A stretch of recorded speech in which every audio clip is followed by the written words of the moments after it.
I see people like you. I see people like my mother who's going through a huge change in her life. And I see people like my father, people like my younger sister, and they work so hard. And I'm not jealous, and I'm not like I wish I was them. But it reminds me of everybody wants to be someone their younger self would be proud of. And when you ask what you're passionate about and what you're doing, and if it like what means something to you, and I don't fucking know, but that emotion that I had when I was younger, it making me feel this right now, that has to mean something. And every time I'm reminded of it, I'm like, holy shit, that's what your younger self wanted, and you got to try really hard to get it. Because if you don't, what are you doing?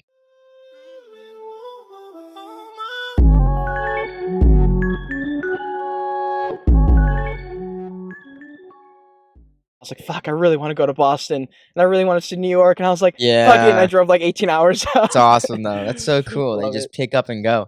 I wish I Yeah. could do that. I know that's what you talk about too. I don't know if it was your first episode or like one of your more recent ones.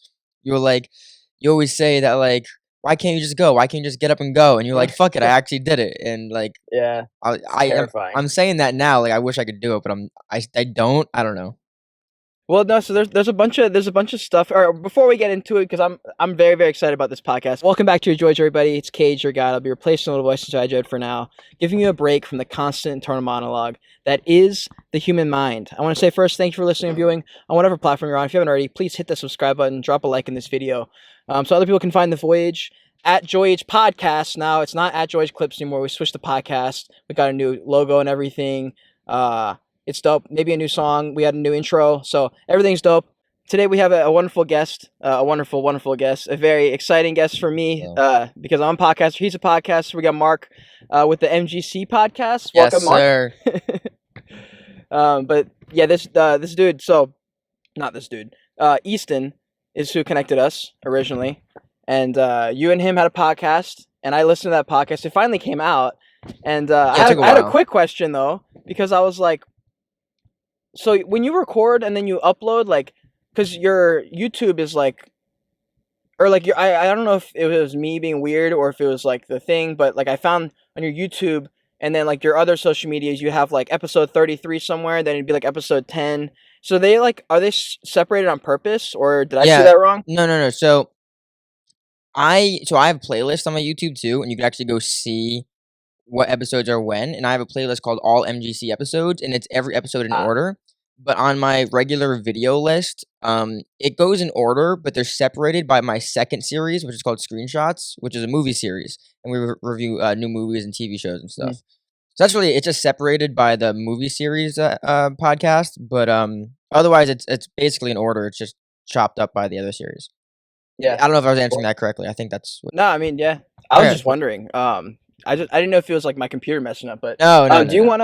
Do you want to give me like some backstory? Because I watched a lot of I've watched like hundreds of your TikTok clips. And, like, all the clips. Thank you so much, by the way. I can't believe this guy's got enough time to all the shit you're doing, and you got time to look at my like I thought I was busy, and I every time I open up my TikTok, because I have like a time limit on it, so I can't go into it all the time. And I look at it, and it's like, Cade like this, Cade comments this. I'm like, this guy's the fucking man. Like, how does he have time to do this? No, so I the last episode I recorded, I didn't post yet, but you kind of asked me the same question about why I do and how I do, and usually my answer is this, which I'm about to give, and it's the most weird answer, I guess. But there's this kid from my high school, and he started a podcast. And I really didn't like him. He was never mean to me. I just didn't like his character. Like, he wasn't like a nice person. So I was like, fuck him. I bet I could do better.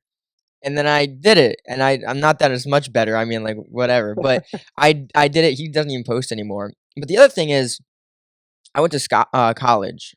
Got my, what's it called? My 2-year degree. And then I wanted to go to university in Georgia. So I did that, and I was there for 3 months, and the entire time I fucking hated it. And I hated it so much where I was just binge watching The Boys TV show on Amazon. I was watching a whole bunch of YouTube, and I was watching this YouTuber, and he went out into the wild, and he was just lived out there. He like brought food rations. Like look, he looked like he was having so much fun, and he recorded the whole thing. And I said to myself, if I could make it home, and I can make myself feel good about going home, I'm gonna try to do YouTube. I've always wanted to try it, and I haven't done it. I purchased editing software. I purchased all these things, and I never learned how they do it. So I said, if I get home, I'm going to try. So I got home and I made, I think, 5 YouTube channels. One was about gaming. Yeah, dude. Why? There's so many Yeah, YouTube channels. I made I made one about gaming. I made one about nature. I made one about shit. I just like ranted and made stupid videos. You subscribed to that one. I was like, oh yeah, I forgot this channel existed. I might post on that one again, but I don't know. I made one about writing. I made one no one knows about, and I made the podcast. So that's 6. I made 6 channels, but the podcast was the last one I made. And for 6 or 7 months, I would make 34 to 39 videos a month. And Oh my god. yeah, it was recording, editing. It was a Oh lot of my shit. god. And once a week, I'd go on a hike to record that. I'd make like 4 or 5 gaming videos a week. I'd make 2 writing videos a week. It was rough, and I was like, "Holy shit, this isn't working. This is horrible." And then I was mowing my lawn in my mother's backyard, and I always listen to Joe Rogan, I listen to the H3 podcast, I listen to like the Funhouse, or I listen to Internet Today. I just listen to a whole bunch of shit. I was like, this is really cool. I like learning about these things, and that's not what got me into podcasting. Later, like a month later, I walked into my mother's house, and my little sister has a friend over. His name's CJ, and he looked like he was having a really hard time. And my sister was talking to him, and I was totally not involved in this conversation, but very impolitely. But it ended up working out. I put myself in the conversation. I asked him what's going on, and he was 18 at the time. I think 18 or 17, and he was telling me all this shit that's going on in his life, and how like he was getting kicked out of his house. He was walking around like the neighborhood, the town forever. Like he couldn't. Like his friends would see him walking on the street, and they'd be like, "What are you doing? Get in my car! Like what's happening?" Like it was very stressful, and I had an incredible conversation with him, and I realized I do that with a lot of people, and I'm about to do it with you right now. And I was like, you know what? I'm, relatively speaking, pretty good at just talking to people, whether or not my information, has any merit. I'm good at conversing. So why don't I try it? So I moved to my father's house, and I set up a studio, and now I'm here, and I'm giving myself until I'm 25. So that's in a year and like 20 days, I think. And if I can't realistically see myself doing this by the time I'm 25, then I have to figure something else out. Are you doing this full time right now? Because I know you told me you're a fitness instructor. Like, how the hell did you fit all this time in Yeah. with work? Well, I actually have to go to work in, I think, 3 or 4 hours. I don't work full time. I work part time. Mhm. Which really sucks because I don't know what the minimum wage is in your state, or whatever state you're being in, or how your travel job works. But in 2016, I was making $15 an hour in a state where the minimum wage was like $8.25 or something. So that's a fucking lot of money, And Yeah. then now, because the minimum wage is raising, the value of my wage is decreasing because I'm staying at 15, and the minimum wage in 2 years is gonna be 15. So right now, I'm okay. Like I can pay like my student loans. If I have any bills, I can get it done with my part-time salary or wage, whatever. So I'm fine with where I am. I'm very comfortable with doing 3 or 4 days a week. But in the future, it's gonna be harder, and that's why I'm giving myself like a year to figure it out. Gotcha. Yeah. Because when I was in high school, I remember I would take those tests that they were like, "What are you good at? What kind of job do you think you'll get in the future?" And they were all like, "Oh, you're good at talking to people," and like maybe a couple more things, but it was always like clerk. You might be a clerk. You might be a like clerk. and I was just like, "Bro, are you fucking kidding me?" I was like, "There's no way. Like, I am way too like intelligent. Like, there's no fucking way I You have want to more to be a offer." But librarian? and I was just like, "Damn, like that kind of sucks." And I was like, "Whatever, I'll be a professional soccer player." And that was like the plan. So it's kind of funny that I'm doing podcasts, because it's like the exact thing that would have made sense. I mean, high school wasn't really a thing. Podcasts, that was like 2016 or 2015. So I don't know how big podcasts were at that point. I think they were pretty But big because Joe were they? Rogan. I think Joe Rogan started in 2012 or 2011. So that What was it in? Like, were people no, doing podcasts or no, just a but I few? could imagine in like 2 years. You said 2016, right? Yeah, 2015 probably is I when could I started. Yeah, I can imagine they got pretty big in like 3 or 4 years since people really started to do it. Because I remember Gotcha. I started listening, I think in 2017. So I mean, like they got pretty big. I'm not too sure though. Don't quote me. Do you see yourself podcasting full time? Like why did you well, I guess why did you start 6 YouTube channels partially? Like, why did you start so many different ones? Is it just to like not miss any opportunity or That's a good question. I mean, I guess it's something I kind of left out when I just answered it before. I have like a really unhealthy relationship with I guess myself, and I don't mean like I'm destructive toward myself or I hurt myself or like anything like that. I really just don't know who I am. I don't think anyone really knows who they are. And I said this to Easton. I said this to really everyone I've had on in the last episode I recorded but didn't post yet. I said it to him too that you know, I want purpose. I want to feel fulfilled. I want meaning, and I think everyone does. And that's something that's an easy thing to want because no shit, everyone fucking wants to feel like they have a reason to be alive. And I ask people a few questions, and I say to them, when you're living, when you're alive, right? There's two questions you need to answer, and the first one is how do you survive? How do you live, right? And the usual answer is by any means necessary. I will do whatever it takes to remain living. And the second question is why do you live? And that's the hardest question anyone could really ask you, most of the time anyway, because the reason why you decide to keep going, why you decide to survive, that's incredibly hard to answer, especially for people that have no children, for people that might not have any parents or siblings, like for people that have no family. Not that I don't have a family, I do, but for people that don't have anything to keep alive, to keep working for, why do it? Why do it? So I do this podcast. I do my stuff because I am trying to, I guess, find purpose. And it's very selfish. It's honestly very selfish. I don't try to trick people into thinking that I'm doing this to help other people. If that happens along the way, fuck yeah. No, I'm doing this to help me. I need to understand who I am, what I am, and why I am. And if I can't do that, then we're in big trouble. Um, so I'm doing this because I need to figure out who I am. And I was really hoping, and maybe I'm correct in a few months, or maybe I'll figure it out. But really hoping that this would give me some insight as to who I am and why I am. I think it has, dude. I mean I watched a couple of your earlier podcasts and you can see, I mean, just as like a podcasting thing specifically, like you've grown as an interviewer and like ways to push a conversation, all that stuff. But my favorite part about podcasting is I remember someone had told me that the reason they're like an adrenaline junkie is because it forces you to be present when most of the time it's so hard to just, like sit on a chair and not be on your phone and just kind of like be. And so many people struggle with that. And I was like, you know what? After a couple months of podcasting, I noticed um, especially when you're interviewing someone, but even if you do a podcast by yourself, because I do it for the exact same reason it sounds like that you did. So we're pretty much on the same page there. But when you're interviewing someone,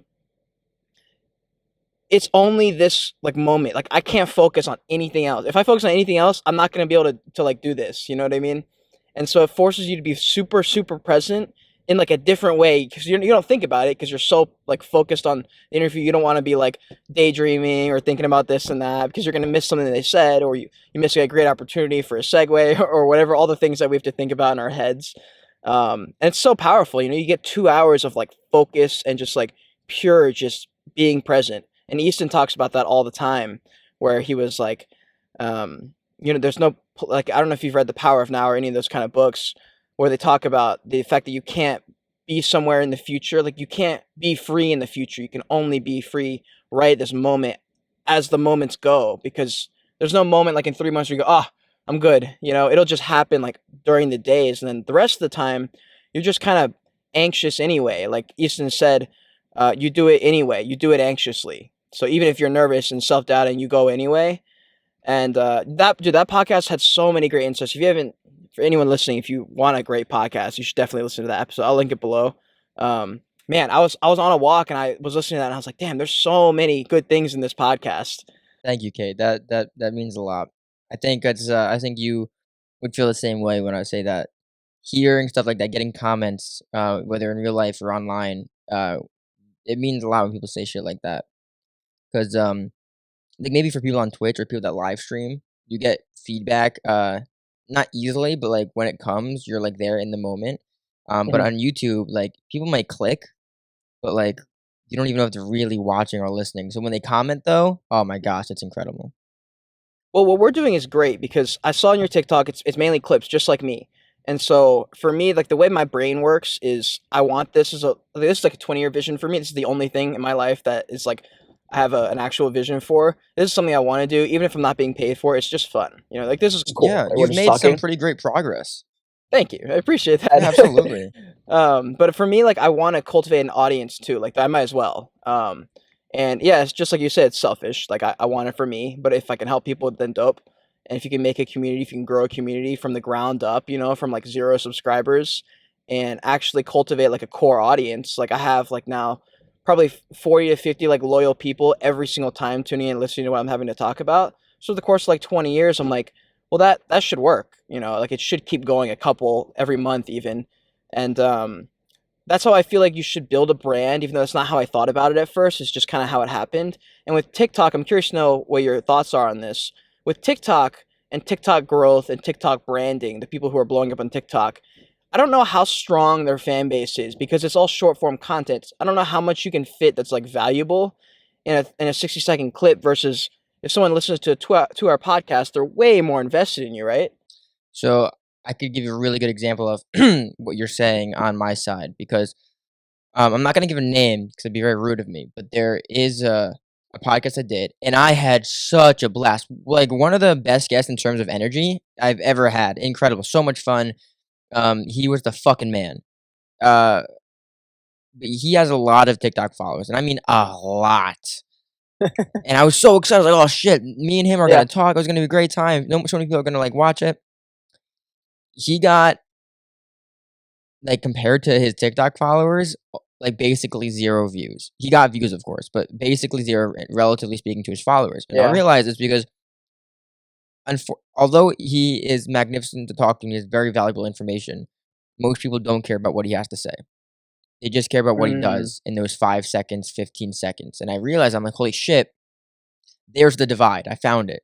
People don't give a shit. People don't care because unlike Easton or unlike you, his TikTok wasn't about vocalizing his opinions. It was about other things, and I don't want to give too much away because it wouldn't be right of me. But it was about other things, and I thought it was the most incredible thing. It's so fascinating, and I love it, and he's amazing. But his audience isn't interested in what he has to say; they're interested in what he does.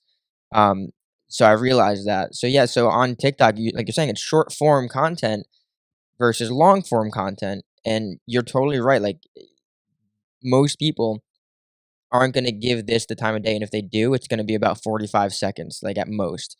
Um, and it's because 'cause they're busy too. They got dreams, they got things they wanna do, and like I said, they don't most usually, they don't care about what we have to say unless, like, 5 seconds, 2 seconds. So you're right. It's hard. It's hard to, make that transition. yeah, and what I know super early on with the podcast specifically was I was like, damn, this is gonna take fucking forever. This is gonna take so long to just get followers, and like that's not honestly, it's really not what it's about, but it's sort of what I mean. It's in the top 3 priorities of the podcast. Like you want to grow the fan base, but I want to grow the right one. Like I've had so you wouldn't know this, but I was a fitness influencer at one point, a while back in like 2017. I think maybe I mentioned it earlier, but and I had like 12,000 followers. Like it was a legit thing, and I was getting like clothes and like all the free clothes and all that stuff. And I deleted that Instagram. I deleted the entire persona of that fitness person because I got so tired of it. And I was like, dude, it's not even worth it. Like I don't want this audience. It's so like the audience I cultivated was like it was very toxic in my head because it was all like body focus and they didn't give a shit about anything I was doing or I was interested. It was just like how I looked because that's what I was posting. And I was like, damn, it's really not about the audience. It's about like the specific audience that you want. So you make the content that's going to bring the people that you want in your community. I don't care to get a viral TikTok if it's not people I'm interested in keeping around, like so when Gary Vee talks about these like grow that core or Tim Ferriss even grow that core audience because that's who's going to back you up and that's who's going to make the rough times work. because you need that. It doesn't have to be 1,000 people; it could be 50 or 10. But those people are so important, especially when you're doing something like this that's just gonna take forever to cultivate. That's what I don't know if you ever tried to do Twitch, but when you start doing Twitch, they give you like basically like motivational videos to watch, and there's other Twitch streamers telling you what to do and what not to do and like how things work. And they're saying basically the same thing you're saying is that, and I say it all the time, is I promise, and you already know because you have a little bit of a following. But for anyone else out there that has nothing, I fucking promise there's an audience for you out there. There is. There's almost 8 billion people on this planet. There's an audience out there for you. The hard part is not having an audience. The hard part's finding the audience. But they're there, I promise. And once, I know it sounds like a lot, but once you have 1,000 real followers, real supporters, you don't have to worry about anything else because they are going to do so much for you. Now, personally, I just want to get to fucking 200 because I've got a large family. Like, I've got a large family, kid. So I'm like, okay, once I get to 200, I can confidently say that's not all my family. So that's all I want. But yeah, you need that strong core supporting. And if you don't, you just got to keep going till you get there. But like you were kind of saying, don't be someone that's not you, because when you get there, when you get that core audience, you're gonna hate yourself if you got there without being yourself. Yeah, you want it to be like, do it right. You know, you want it to be right. If you don't do it right and you win, fuck. You know, like, dang, that sucks. You know, that's the worst. You know, I would post a picture, get a bunch of likes, you know, feed my ego for 6 seconds, literally, and then be like, even more discontent, and the hamster wheel, you know, of just chasing and chasing and chasing. I was ripped, Mark. Bro, you're fucking huge. Holy shit, bro. I saw your back. You look like fucking Hugh Jackman. What the fuck? Yeah, I appreciate that. But dude, in 2017, it was like another level. I was peeled, you know, but it wasn't enough. Like, that was the weird thing. I was peeled when I see those pictures. It was weird how fit I was. But it didn't feel good. It didn't look good, and I didn't even feel fit. I remember pinching my stomach, going, "Fuck," you know. Yeah, if I just lose toxic, this, then I would man. be happy. Super toxic. Yeah. So I'm glad I got out of there.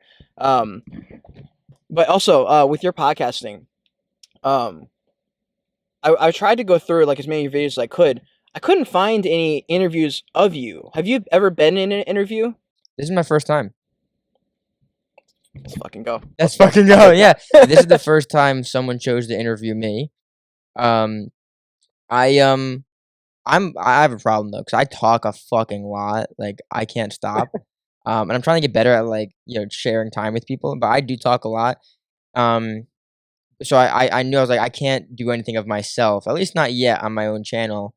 I'm gonna try to make it about everybody else before I make it about myself. Because also that comes off a lot better in my opinion, especially for me, because I know you do like clips on your YouTube channel, like you do more stuff than I do. All of my shit is just an hour, 2 hours, an hour, 2 hours.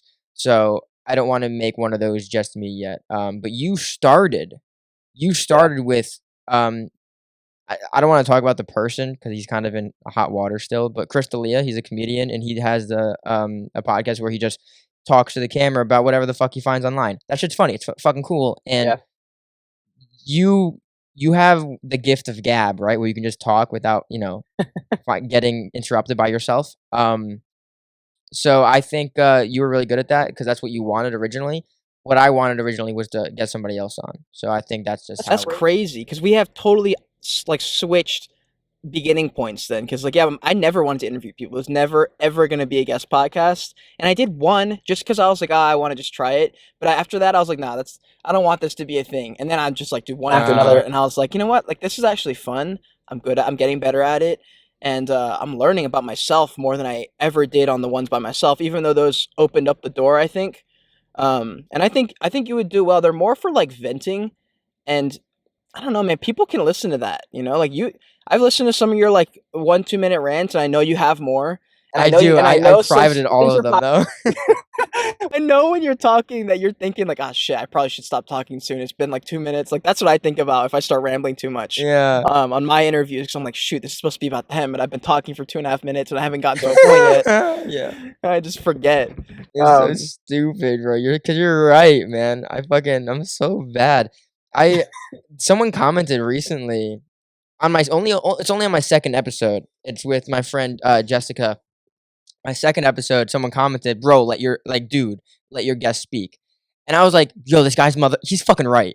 And I fucking hate that he's right. So I commented, "Hey man, thanks for commenting. You're actually right. I'm doing my best to fix this, blah blah blah." And then he actually ended up subscribing because he liked that I commented and thanked him for it. But that was only my second episode. Can't be too hard on myself. But he's right. I fucking talk so fucking much. I'm telling you, you should try a podcast by yourself. It's kind of scary. It was a little nerve wracking, but after 2 minutes, you just start rambling and you forget that you can cut. Like you forget that you're the editor, so you can just pause, You come forget up that with you're something, the and go, editor. okay, now we're good to go. I was okay. MGC, right? MGC stands for Marq Gerbino Connection, but it also stands for Movie Guests and Conspiracies.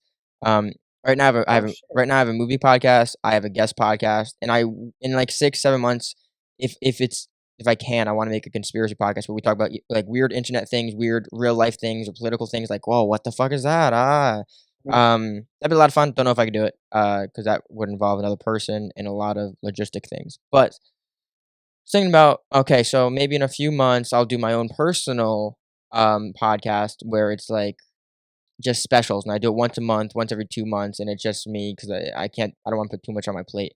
But I think I'm pretty confident that I can just talk nonstop.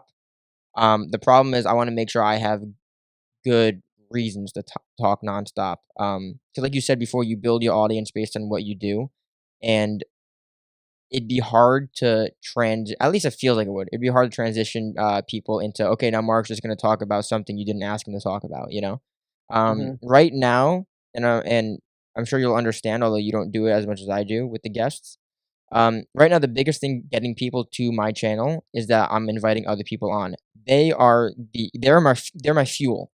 Right now, I know they're doing me a favor. I'm not doing them a favor. One day though, if I have a good following, I will absolutely return that favor. So the only thing keeping my channel going is that I'm inviting other people onto it. And hopefully I'll have enough of, clout myself to keep it going with just myself. Yeah, I'm sure you understand. I totally understand that. I honestly can't believe well, I guess they're all in the city and they're all around you, the people that you're inviting over. But I always wondered how people do that, like in-person guest podcasts. Well, I mean, like, it's because when I started this, so I was building the studio, I was putting the wall up, putting the shelves up, getting everything all good to go, and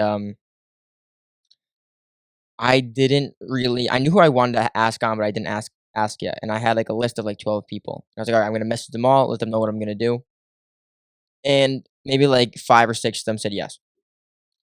And then I was like, this is hard to get one person every single week.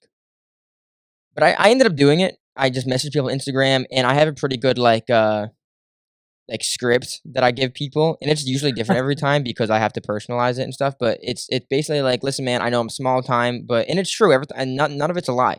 I'm small time, but look, I found your stuff, and I really find it interesting. And if you want an individualized piece of long form content all about you, I'd love to facilitate that. I know you don't do that. I know you don't have that, and I want to be someone that can give that to you for you. And most times they say yes, because of how interested I was in them, and I am interested in them, and they also get something that they don't have. I give them a product. But doing one guest a week became really hard, so now it's one guest every 2 weeks. Okay. Yeah, the whole thing with what you just said of bringing value, which is Easton's favorite word, bringing value. It's cool. I never in my life had anything that I would have considered like cool, because everything to me was just like normal. And this is the first time probably that I've noticed where people are like, wow, that's so, like, you have a pot. But in my head, like, I don't have a pot. There's no thing I have that's a podcast. It's just like the channel I launched. But people, like, just normal people, like my friends or whatever, like, they all want to come on it and just like talk. And I think there's a huge push where people will just want to like purge their thoughts and just like be heard and feel heard. Yeah.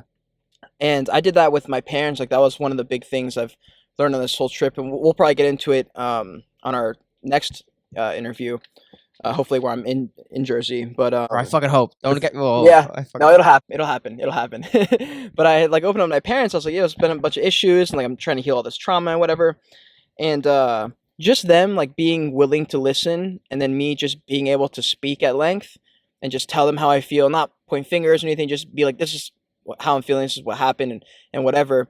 Just doing that fixed like 20 years of just like uncomfortable feelings and like awkward Thanksgivings, like literally like in one Yeah. conversation. And people are starting to realize the power of communication in words, and it's starting to just like become a thing. You know, I feel like we're at the forefront. I still think we're early, even though we're late. I still think we're early. I know what you mean. I know what you're saying. The earth is a weird place, man, because so I want to take what you were saying about how you want to expose yourself to the people you love so they understand, right? And so you can have a better relationship with yourself and others. And I think about that a lot, where it's like, look what I'm trying to do. I'm trying to introduce people to me, and I'm also trying to build an audience for myself so I can feel like I have a future, whether it involves this podcast or it doesn't. I feel like I have something of my own. I have ownership of a piece of this world. I want that. And it's very grandiose and kind of pompous to expect or want something like that, but most humans want greatness. And I always think like, motherfuckers are gonna be moving to Mars in like 5 years, and this galaxy is fucking huge. And I am so small-minded that I want to own a piece of this. And I feel like, wow, I can't believe how closed in I am. Everything is so much greater. And I think about all the greatness of the galaxy, of the universe, and how like there's so much out there, and all we can grasp is this little piece. And I remember that every single time I want something, I remember, Marq, just remember, you are really fucking small. No matter how many people are gonna like you, enjoy you, love you, you are almost meaningless. And it puts things into perspective, because when I get stressed out for doing too much work, when I'm like, I want my family to realize this, I want them to know this, I want my friends to be like, oh wow, that's crazy. What matters at the end of the day, I guess, and I hate saying this because I don't want it to be true, because I like being like grand. I like being like, yeah, this is so cool. But honestly, truthfully, none of it really fucking matters at the end of the day. Speaking about values, it depends on what you value and what you want to own. And I tried doing all this stuff, and I know you try to do all this stuff too. And I don't know. It's just with so much is going on, and we want so much, but I guess what I'm trying to say is I can't believe that I don't use the word wasting because that sounds wrong. But I can't believe we're wasting time doing this. Right. But it's because we're humans, and we want a piece of it. We want a piece of this world, you know? Yeah. And we don't even know what that means. We No, want it. I have no idea what that means. Why? Well, we could definitely get. I'm totally down to get existential in this conversation. I'm gonna fucking throw up thinking about this shit. Yeah, no, and you and Easton got into it a good bit, and I remember I had to this morning. I had to go back into the notes that I wrote. I did like a verbal one where I was walking and talking, and I would listen to your podcast every 30 seconds. You'd be like, "Oh my god, pause, and pause," and I had like this entire thing in notes. And so definitely we're gonna get existential in this conversation. We're gonna go into some deep topics. Let me ask you a question. Yeah. Actually, which I probably should save for when you come over here, but I gotta ask. You write down notes for your podcast, and I tried to do that, and I don't like it. I actually really hate it for myself. And for you, I don't notice that you wrote down notes. I'd have no idea if you didn't tell me. But I do know other podcasters that do write down notes, and when I watch their podcast or listen to it, it's like really choppy because they're trying to stay on this like these skeleton notes, and I'm like, oh, this is like awkward and cringy. So I was like, I'm not gonna do that, and I'm fine. Like I can do it without it. I would just I've never seen somebody that has been able to take notes and not sound like they don't know what they're doing. Because I wouldn't know that you took notes. Well, I'm a visual learner. I have to have it there. I don't really use it. It's just there. It's just like a comfort. Just in case, right? Knowing it's there, yeah. And it's the same with, I noticed this with food and snacks. If I went to like Disney World for 8 hours, if I had snacks in my bag, I didn't even eat them. But if I didn't have snacks, bro, I was hungry all day. Understood. And so that's just how my like brain works. So I have all my notes, and I do glance at them just to make sure I don't forget something, because I'm ADHD as fuck, and I'll forget an entire topic unless I just like quickly see it. And also, I'm looking the days before. I'm looking over the notes. I'm glancing over them. I'm seeing them. So they're kind of like burning themselves in like my subconscious. So I don't forget about it on the conversation day. Okay, that makes a lot more sense. That makes a lot of sense. Hmm. Having that like that just in case. Okay, I like that. Yeah, I should yeah, probably, yeah. I should So probably do that. well, and also so the notes I didn't actually keep. I mean, I have those notes, but I condensed into like 2 bullet points, just like an Gotcha. entire topic. So that's how I mainly do it. I'll have like some prompts here and there. If there's like a like a sub conversation I want to have just about something quick, I'll just like put a little dash there. Like for example, like on the notes here. Oh my God, Easton's texting me right now actually about a Mormon. Yes. Yo, wait. You I should. told him I wanted to interview a Mormon, and I was like, "Can you contact me with a Mormon?" Wait, I gotta take a picture. I'm gonna take a picture for Houston. Do Keep it. talking. But wait. Where the fuck is Houston's number? Hold on. Houston. Wait, I want to interview a Mormon. Well, so this girl I met on Bumble, shout out Sam. I was like telling her about it. And she's like, I actually met an ex-Mormon. Awesome. It's fucking. So I actually may be interviewing her. I may not need this connection, but I told her I want to because I was in Utah for a couple weeks, and everything I heard was just my whole TikTok. Even now is just Mormon focused for some reason. That's kind of cool So though. I'm seeing it everywhere. I'm like, okay, I need to know everything about Mormons now. That's fucking awesome. Talking to like, okay, that's the cool thing. You can like, I talk to a lot of normal, regular people, and we get a lot of information out of each other. That's great, but the cool thing is talking to people that actually have something that they really believe in, whether it's Mormons, Christians, Jews, or like if it's someone that has like a certain type of like taboo philosophy, or people that are polyamorous, people that are, I don't know, suicidal. Like talking to people that have that in their head, I'm like, I gotta fucking know, I gotta understand. That shit's cool. Well, that's something that has changed in my podcast within the last couple of months as I got more comfortable with myself, and I definitely attribute it to this trip. The amount I've grown on this trip is it's ridiculous. Like my like growth curve for like years was just like barely going up, and then it flatlined for like a year and a half, and I thought I was making progress, but I wasn't. And when I left, it just skyrocketed. Like there's so many things that I've broken through mentally, like mental barriers, and they've helped in so many ways to the podcast, especially because I realize this is something I love doing, and I'm kind of okay leaving it like that and not diving too deep and overthinking things. And this is like the only thing in my life where I'm able to do that, and because I truly love it, and I truly love connecting with people, and I've done that my whole life. I've been a people watcher my whole life. I've always been like a loser and not in any Call yourself a groups. So, loser?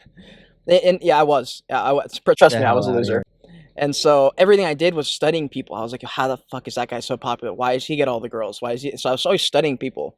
So it led itself very, very well now. Because I just have a second, like an extra sense for people. And it's a fun thing to do.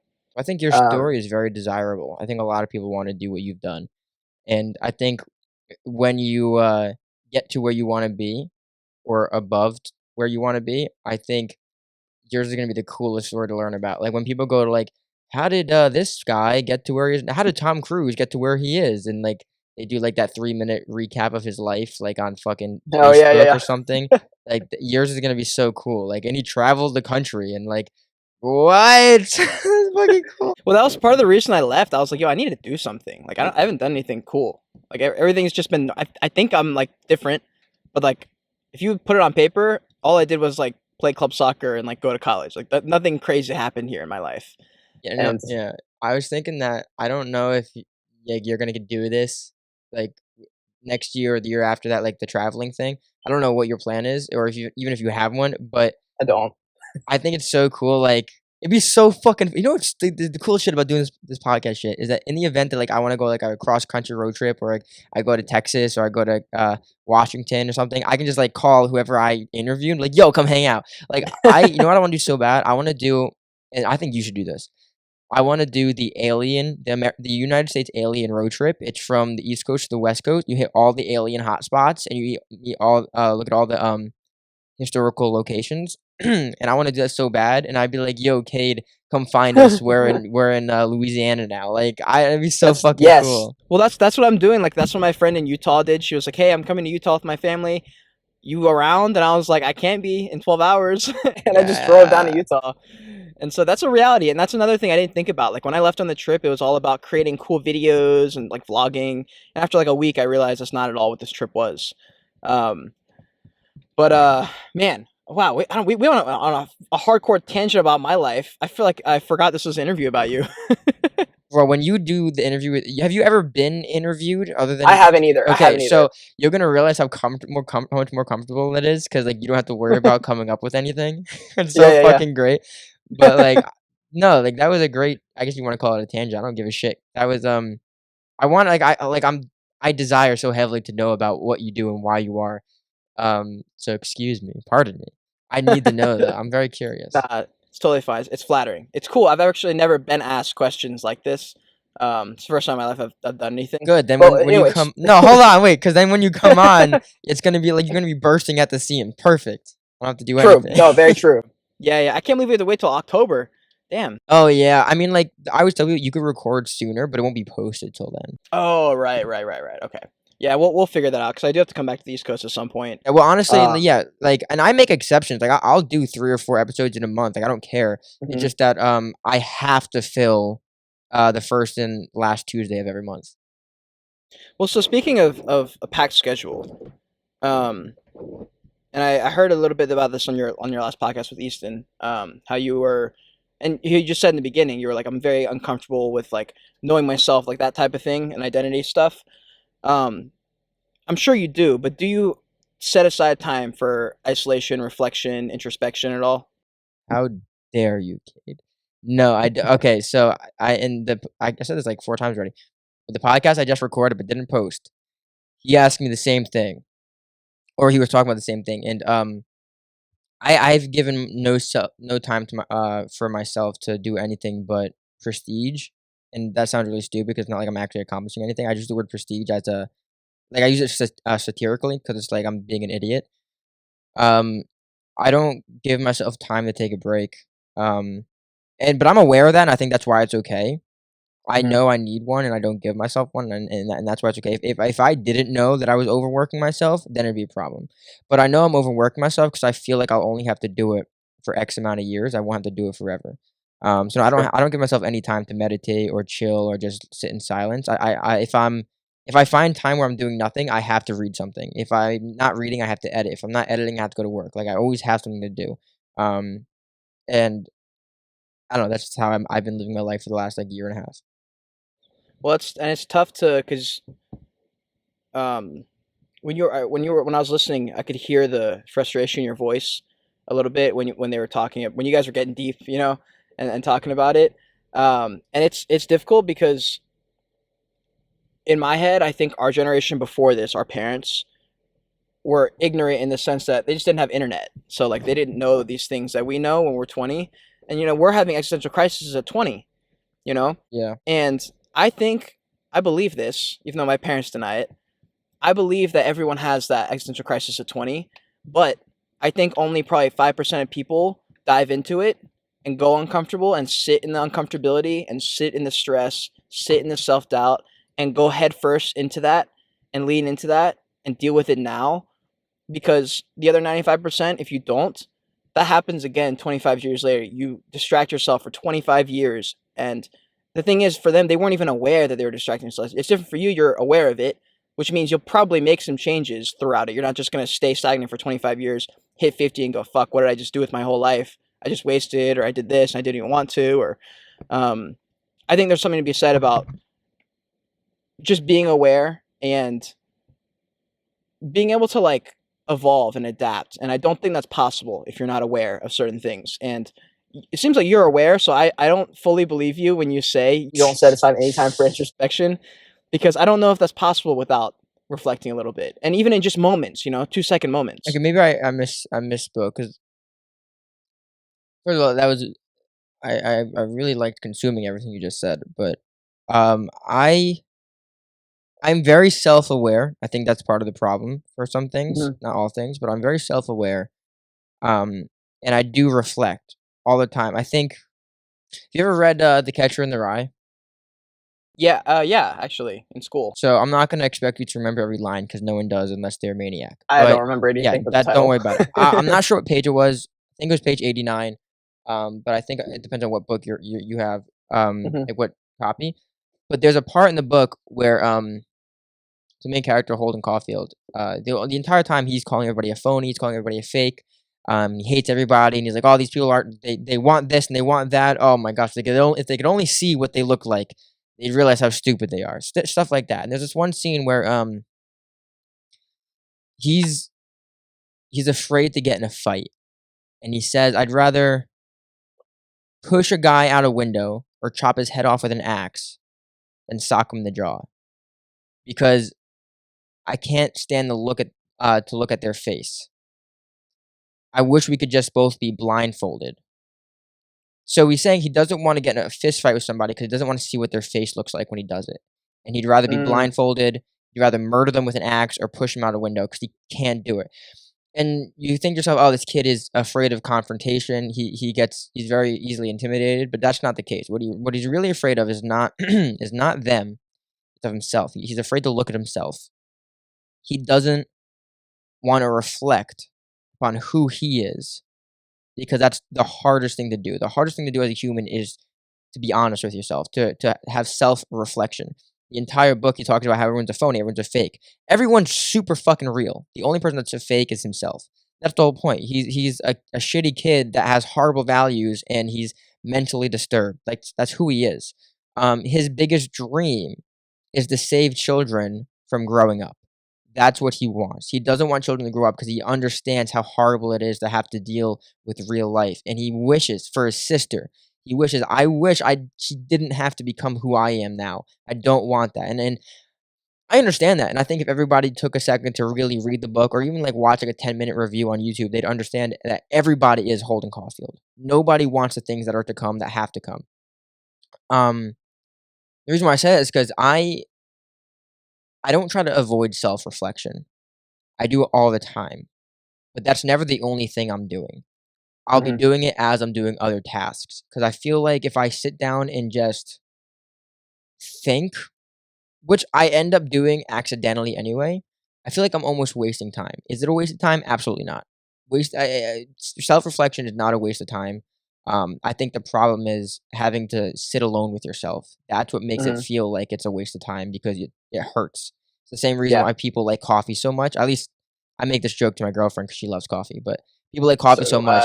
Yeah, I say you don't like the taste, you just like the caffeine, and it's a drug, and it makes you like the taste. Like I come up with shit like that. Anyway, but that's the thing, is I feel like the hardest part about self-reflection is that it hurts. So I don't try to avoid it, but I always try to make sure I'm doing something else while I do it. Yeah. So it's tough, and everything you just said, I 100% resonate with. And I brought that up because I want to share this with you. This is something I picked up on this trip. Among the many things that I've learned, just because of the extreme circumstances that I'm just in all the time, it forces me to think differently than I did before in a normal routine. And what I noticed was, because I did the same, I self-reflected all the time, like 24/7 basically, but I was always doing something else. And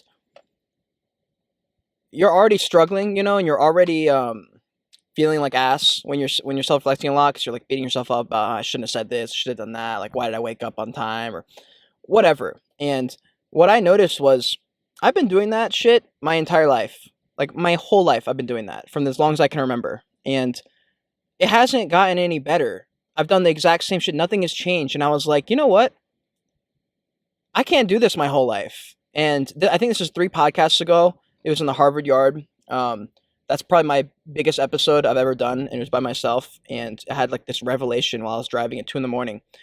And it was literally like, yo, you're going to do this your whole life, and you're going to struggle your whole life, and you're going to have these conversations with yourself until you're dead. Or you can suck it up and lean into the awkwardness, uncomfortability, the pain, and just deal with it, and like go all in right now and meditate and force yourself to be alone. Even though it sucks and it's so just not fun, all you want to do is play your phone. Like, your brain just screaming at you to do anything else other than like look at it, And it's not like I meditate every day and I'm like set now, but I have made so much progress once I understood that truth. And me telling you this truth isn't going to work, but all I can hope is it'll start to open that mind up for you, and then at some point you will come to that conclusion or something like that. And I think it's life-changing, because it completely changed my life when I thought about that. Because if you deal with it now and you actually fix the root of the problem, or not the problem, but like you deal with it, then you won't do this your whole life. You won't be scared of that your whole life, and you'll just be chilling. I I know that I I I wish I could do that where I can face and I'm not gonna I hate saying the word demon because demon makes it sound like it's really big. I don't think it's Mhm. that big of a problem, but it probably is. I don't know, but I hate facing my demons, right? Because it's like I I feel like I have a plan that works without having to address it directly. Mhm. That's probably just me lying to myself. Probably. Thanks for agreeing. But I don't know. I'm like weird, right? But not weird like quirky. Like I'm weird where it's like, oh, that's like really counterintuitive, Mark. That's not doesn't make any sense. Mhm. I I don't want to. I kind of like the pain. I kind of like the hurt. You know. Yeah. And one of the greatest feelings in the world is crying because it's a catharsis and it feels really good because you go from such pain and when you cry it like alleviates it. And is crying the worst feeling in the world? No, but it feels that way because it takes pain away from you. Yeah. That's just how it works, and it feels so good. And I'm addicted to sadness. I think it's the band fucking who sings "Smells Like Teen Spirit," Nirvana. I Yeah. Nirvana. I I was about think to say that. yeah, I think it was Nirvana. One of their songs where basically they said that they were addicted to depression because they didn't know any other way. So when they were cured of their depression, um, they felt worse because being happy was so new to them that it scared them. So they Mhm. went back into a depression because it felt so comfortable. Yeah. And I'm not saying I'm in a depression, but I am saying that I think allowing myself to feel free, like perhaps you've made yourself feel, is scary to me, and I don't even realize it. I feel like I think I Oh, it's yeah, terrifying. I think I try to avoid that without realizing I'm avoiding it. But also I'm not a I hate using the word negative and positive because I think they're both weaponized for different reasons, but I'm not I'm very pragmatic, very realistic. And if I see that something doesn't make sense or if like you're like, "Mark, just listen, accept that you have these goals, you have these dreams, you have these Right. aspirations. Um, know that it's not gonna be perfect and have fun while you're trying to figure it out. You're only human, whatever." Like I can that's very alleviating. That's very positive. And for some reason I hate that. I fucking hate that. Mhm. I don't know why. I'm like, "No. It's pain. Let it be pain. I'm gonna struggle." And so I don't know what it is. I just don't like it doesn't make any sense. Like I'm trying to make it make sense to you and it doesn't. I just how I feel. No, I actually do understand. I think you and I have extremely similar ways of thinking. Like everything you just said hits me. It's like a truth for me too. Yeah. Um, and that's I feel like that's the cycle of how you just said when they got cured of their depression, they didn't know who they were because they identify with that depression, and I understand that completely because until you make that jump and that click happens, and the thing is like once the click happens, that's where the work begins. You know, like everything up prior to that has been procrastination basically. That's why it feels like shit because you know you should be doing it, but you don't because of this, that, and the other, and you convince yourself of this, convince yourself of that. But then the problem is you look at yourself a year later and you've done the exact same thing, and then the exact same thing the year before, and that's the cycle that I realized partially due to the quarantine, partially due to this trip, because now I have absolutely no schedule. It's completely different life. Yeah. Um, but that's what I was saying. Like that work begins, and how they said it was terrifying. You're 100% right, and it was because once I started to understand that a little bit, I realized that this is where the work is done, and the growth that happens in that time of the struggle, where you're saying, "Shit, I don't know who I am anymore." That however long that takes, that work is who's going to create the person capable of being okay with where they're at now. Yeah. Because right now you maybe not, and I'm not. Until I'm there. You can't beat the boss at the last level of the game I until could you fucking can. try though. I could definitely fucking Yeah, you can try. try, but you probably won't. You know what I mean? Like you can't beat the Elite Four in Pokemon until your Pokemon are level 80. That'll be the name of my book. Beating the boss at level 1. 100%. That'd Because you're actually be not really cool. capable. Your character's not good enough. You don't have enough power. Your Pokemon's not strong enough. Yo, that would actually be the perfect, like, quirky self-help book title. Beating the boss Yeah. at level 1. That'd be Yeah, so dude. fucking awesome. Cade, write that. You could write that. I'll give you Well, so that was permission. one of my big points in my last podcast was the video game reference. It's not even mine. It's not like I came up with it, but it makes so much logical sense, you know? Like if you can't beat the game at the end of the game, like you're not capable at the beginning of the game to beat the game. You're only capable at the end of the game. Kid, you Because of gotta all the write shit that this. happens. You gotta write. It's gonna happen. You gotta write the book, but don't write it when you're ready. Write it now. I'm Write it now. Okay. I hate fucking saying this. It sounds so stupid. I'm a writer. No, but like I write. That's something not a lot of people know because I do a podcast, but I write, and I'm telling you, start now before you're ready. Because by the time you are ready, you'll have a whole book that you get to redo. That is smart. So That is smart. fucking start now, and also it'd be cool to write the whole thing and finish it and at the end of it, you're like, but look, have I beaten the boss? Of course fucking not. Look at me. Look what I'm doing. Yeah. I'm not a homeowner, not that I have to be a homeowner. I don't have a family of my own. Like I don't have anything yet. The whole point of this story, the whole point of Cade's book is that the attempt, the trying, and that's what the book is. It's like I wasn't even ready to write this book, but look, you're reading it now. Because the whole point is you have to start before you're ready, otherwise you'll never get there. You'll never be ready. That'd be pretty cool. 100%. That'd be pretty cool. 100%, dude. That's what I do with my YouTube. Like I didn't know what I was doing. Same It's a podcast. I'd fucking buy that book, kid.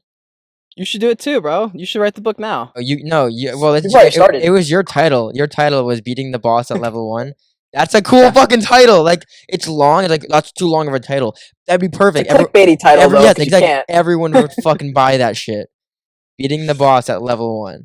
I thought about that with book writing and also teaching. The thing is, I convinced myself of the lie that you just said, or the thing that, not a lie. I wanted to wait till I had done the things to write and do the things to teach. Like I wanted to wait until after, but I guess it does make sense to go before and to start before. Oh yeah, because I read this guy a Reddit post, and the guy said, "Would you rather so if you want to make a YouTube channel, obviously you're gonna make mistakes. Would you want to make mistakes when you have all the equipment, all the content, all the ideas, or do you want to make the mistakes when you don't know what you're doing? You want to make the mistakes when you don't know what you're doing. Because if you wait to get all this money to build a studio, to get microphones, to have a camera, and then you start, you're a failure with money. You be a failure without money. Okay? You know? Yeah. So that's the difference. Start before you're ready, because if you start when you're ready, you're gonna feel like shit because you have all that stuff and you're like, oh, I still suck. That's actually really true. That's interesting that I kind of like turned a blind eye to that, or maybe it was in like my what's it called when there's like a blind spot? Yeah. You know, because that's how I think actually, and so I'm actually surprised I never came to that conclusion too with that aspect. Yeah. Well, people ask me though about I'm so excited for you to come here because I'm actually redoing my studio this month. If I can get the table I need, it's gonna look so fucking dope, and I'm excited for you to see it. But people ask me about the studio and the setup, and I tell them something it's kind of contradictory to what I just said, where it's like I felt like no one, and it shouldn't be the case, but it is. No one really cares about what you have to say unless you look the part sometimes. And I felt like if I look the part, which I think I do, people that's not like at the end of the day that'll be maybe like 5% of it, but first impressions it's like 90% of it. And I feel like if people see my studio, they're gonna be like, oh, this guy's probably been doing this for like several years. Bro, it's been like fucking 9 months. So I think looking the part does mean a lot in this day and age. I'm not saying it should. I'm not saying that's a good idea. I'm not saying that like that should be the staple way of doing things, but unfortunately looking the part does help a little bit. But you should still start before you're ready. But if you looked at my first episode, which you did, I already had all my shit. That's also because I had 5 YouTube channels before this. My God. Hold on one sec. I had like a... You just blow up. You got a lot of cool tattoos, by the way. I saw your shit. Thank you. Also, do you paint your nails? I do, yeah. They're chipped right now. It made me think about when you do jujitsu, you get your nails get black sometimes or like if wrestling, whatever, if you get hit in the nail, it's a bruise. So a lot of people who do jujitsu just paint their nails black. Do they really? Some people do, yeah. Yeah, that's like a thing. Oh shit. Weird, right? I never would knew that until I saw somebody else do it. I never would have known that if you hadn't said it just now. So I was like, oh, does this kid is he a grappler? Like, no, I want to, bro. I want to get into the whole fighting thing. I mean, fighting's blown up. How tall are you? I'm only 5'8". How much do you weigh, if you don't mind me asking? Like probably 175 or 180. So I'm 5'5". I'm pretty short, and I'm 145, I think. Okay. I was asking because when you come here, I'll show you some things. I was like, but if you're like 6'3" and 215 pounds, I'm not showing you a goddamn thing. But it's a lot of fun, man. I think everyone should learn how to use their body like that. Yeah, no, 100%. It's so good for your. I mean, I feel like everything now after I had this realization is like ties back to it, but of like creating the person who's capable of dealing with everything. But like fighting is a great way, and like physical. I mean, you said you're a physical trainer or your personal trainer or something. My official title is actually my official title is trainer, but I'm really more of a fitness instructor. The difference is I'm not with one person. I'm with several people. Okay. Yeah. Is it like a class setting? Kind of, but not really. It's like a circuit gym that I currently work at right now. So I could have 1 to 18 people. Usually never 18. Usually the max is 7. Oh, is it because of COVID? Do you think? That and also like it's just people just don't come all at the same time. It's just how it is. We have I think 160 members. So and that's 6 days a week, 10 hours a day. So it's they just don't all come at the same time. Yeah. What's that experience been like? How long have you been doing that? With the same boss at the same place 3 years. But prior to this job, I was working with that boss, not as the boss, but she was the manager. And I've known her since I was 18, working the same kind of job since I was 18. I'm 23 now. I'll be 24 soon. So she, I kind of been doing it for, like, what, 5-6 years now? Other than that, I've done combat sports my whole life, regular sports. I work out and I've learned stuff on my own, but the actual working it 5 or 6 years. Damn. What if I mean, I know you have because you've been doing it for 6 years, but like, has working with people in the fitness industry, has that act specifically lended itself in your life in any way? So fucking funny, bro, because when I'm at work, so I make a joke because me and the other trainers, we all have different personalities. One of us is like he's a really good fighter, and he talks about technique. Another one, he's also a really good fighter, but what he's really good at is motivating people to work out. This other girl, she's super energetic and she like motivates people because like she's like, you got it, like that kind of motivational stuff. I'm there because I make friends with all the moms. Like, Hey, like my that's what I'm my saying. guy. Like I like when I walk, like I make more jokes than I do like be serious, and I think like that's my shtick. Where I'm just like, hey, well, and I curse everybody, but like in a comedic way. Like, Yeah. I think like that's my thing. So has it helped me with shit like this? Maybe. It definitely hasn't helped me fitness wise because I don't treat it like a fitness job. I treat it like a fucking comedy routine, honestly. Well, that's probably why they keep you. That's a thing that you offer. Yeah. And honestly, I feel like everyone takes if you have a skill that's like that isn't labeled as like, oh, I'm an accountant or I'm a coder. If you have a skill that's something like I'm just good with people overlook that. Not that many people are good with people. My boss is very good at identifying when people are good with that. So I'm thankful to her that she's like, hey, Mark can talk to people. So yeah, well, you create a very comfortable atmosphere, I'd like to think so. I hope so. You do. And I mean, just from like talking to you for this, like, I don't know how long we've been going, but it's an hour and 3 minutes. Hour and 3 minutes? Yeah, I don't know. My camera just like had a meltdown just now, 2 seconds ago. It was like, overheating. Oh yeah, like, what kind of camera do you have? So the one I'm shooting on right now is the Sony A6400. Isn't it overheated? That shouldn't overheat. No, it doesn't. No, it shouldn't. I've filmed this on the top of a mountain in the blazing hot summer. That's in weird. Like some random place in the sun, and it didn't do it. So I'm not sure what just happened. It's a little worrisome. It shut off for a minute, but it's fine. I guess. Wow. I actually want I have a Canon. Okay. But I want a Sony because they're better for podcasts. Sony's are I have the Sony A7 III, which is my main camera. But it doesn't have a flip out screen, so it's really difficult for any kind of video thing like this. Yeah. And so I'm gonna upgrade. I'm gonna get rid of that camera at some point. Upgrade to the Sony A7 III, A7S III, which it's basically the big camera. It's got everything that the Sony A7 III has, but it has the flip out screen for stuff like this. Just makes it easier. Well, so a Canon, because of European tax law, they're only allowed to record 30 minutes long. Same. Sony does that too? Some cameras, like the A7 III is the same thing. Yeah, not with this one. Yeah, the and then not with 6400 doesn't, not with the right? new one. Yeah, it's so strange. I mean, it does, but you can turn it off. There's like a hack. Okay, good. Because so the way that I get around that is I run my camera into my computer, and then I record OBS. So my camera is like a webcam on my computer screen, and I'm recording my computer screen. So my see. my camera's not even recording; it's just on, and my computer's recording it. Does it keep that quality? No, it goes down a little bit. It goes down a little bit. But it's a sacrifice I have to make. So Yeah. I want a better camera so I could actually like do just the camera recording. So I go like 4K. But that's how I have to do it now. That's why I was interested in what you have because Yeah. I can't do that. But what I noticed is I don't even like all my videos are just 1080p. I mean, they're 4K condensed into 1080p. Yes. But I noticed that like I don't watch videos in 4K. Like I don't have that type of internet speed. You know, like I watch everything in 1080p Yeah. Yeah, you're right. for like the best. So I was like, I don't think people are watching it. Like I don't think it matters to upload in like 4K or like all these things like the big YouTubers have. Yeah. I'm like, bro, who's out here watching this? Yeah, in who's 4K? Like, who's on Nobody. their fifth You know? generation iPhone watching 4K video?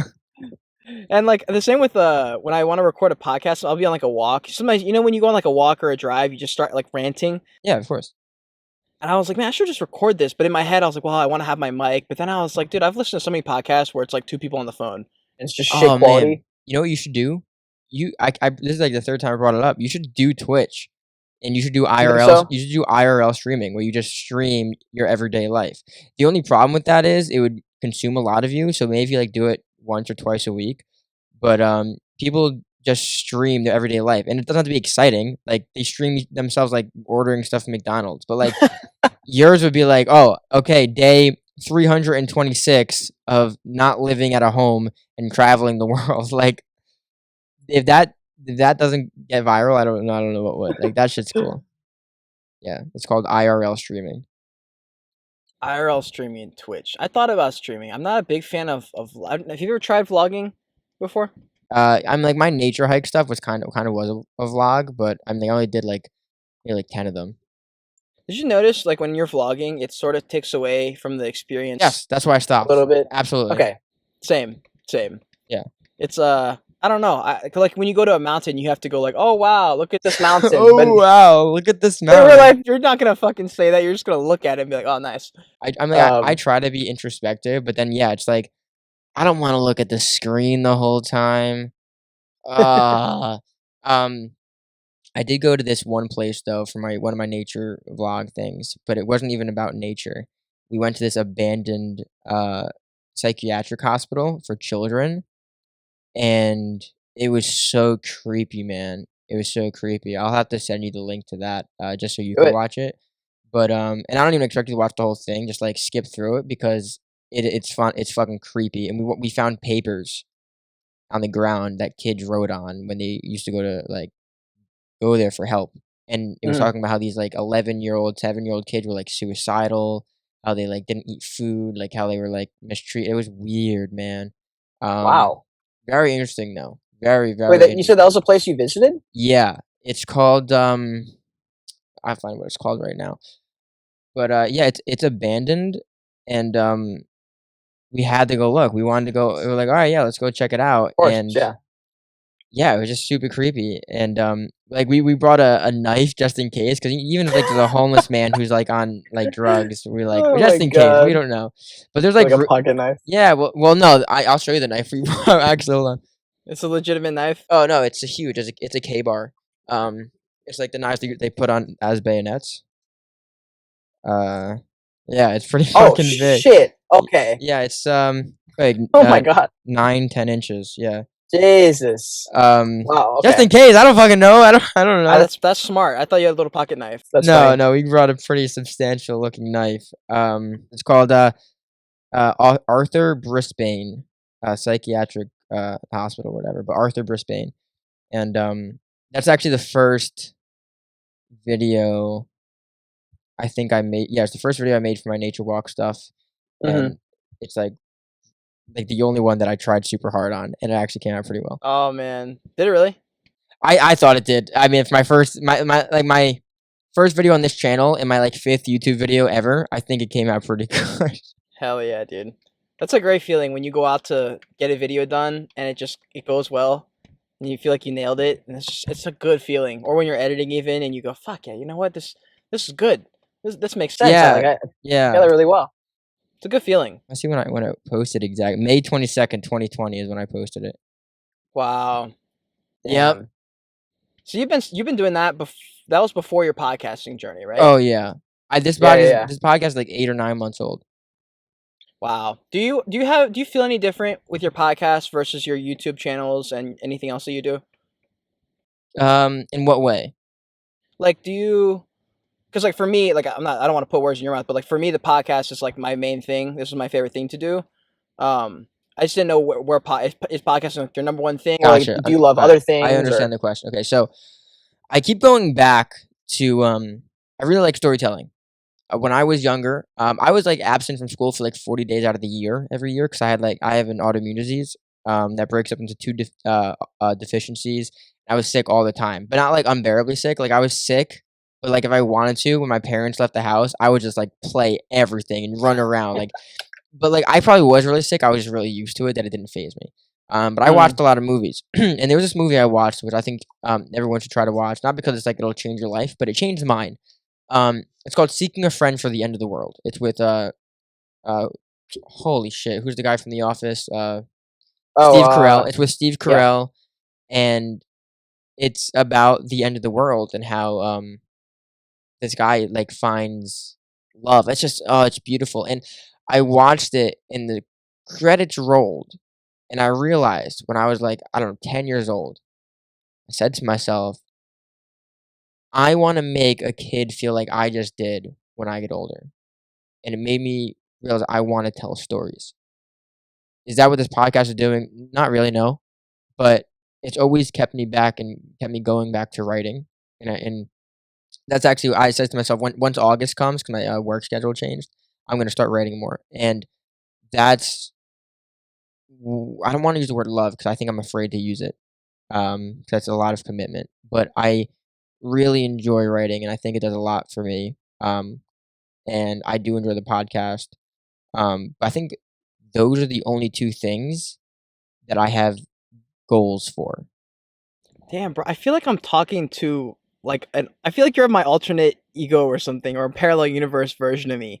Because I 100% agree with that in the sense that like that is exactly how I view like my life. I had a very similar thing growing up. I don't know if it was like one moment that I can remember, but same shit. I was like, damn, this is cool. Like I really like emotionally charged, emotionally moving cinematic pieces. I always considered it like girly, but I always liked movies that made me connect with my emotions a little bit, like sad movies or chick flicks, even romantic movies.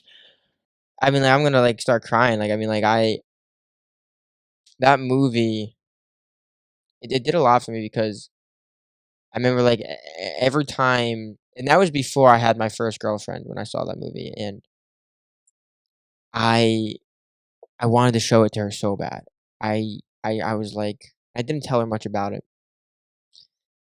and I noticed as she was watching the movie with me. I don't think she was really into it.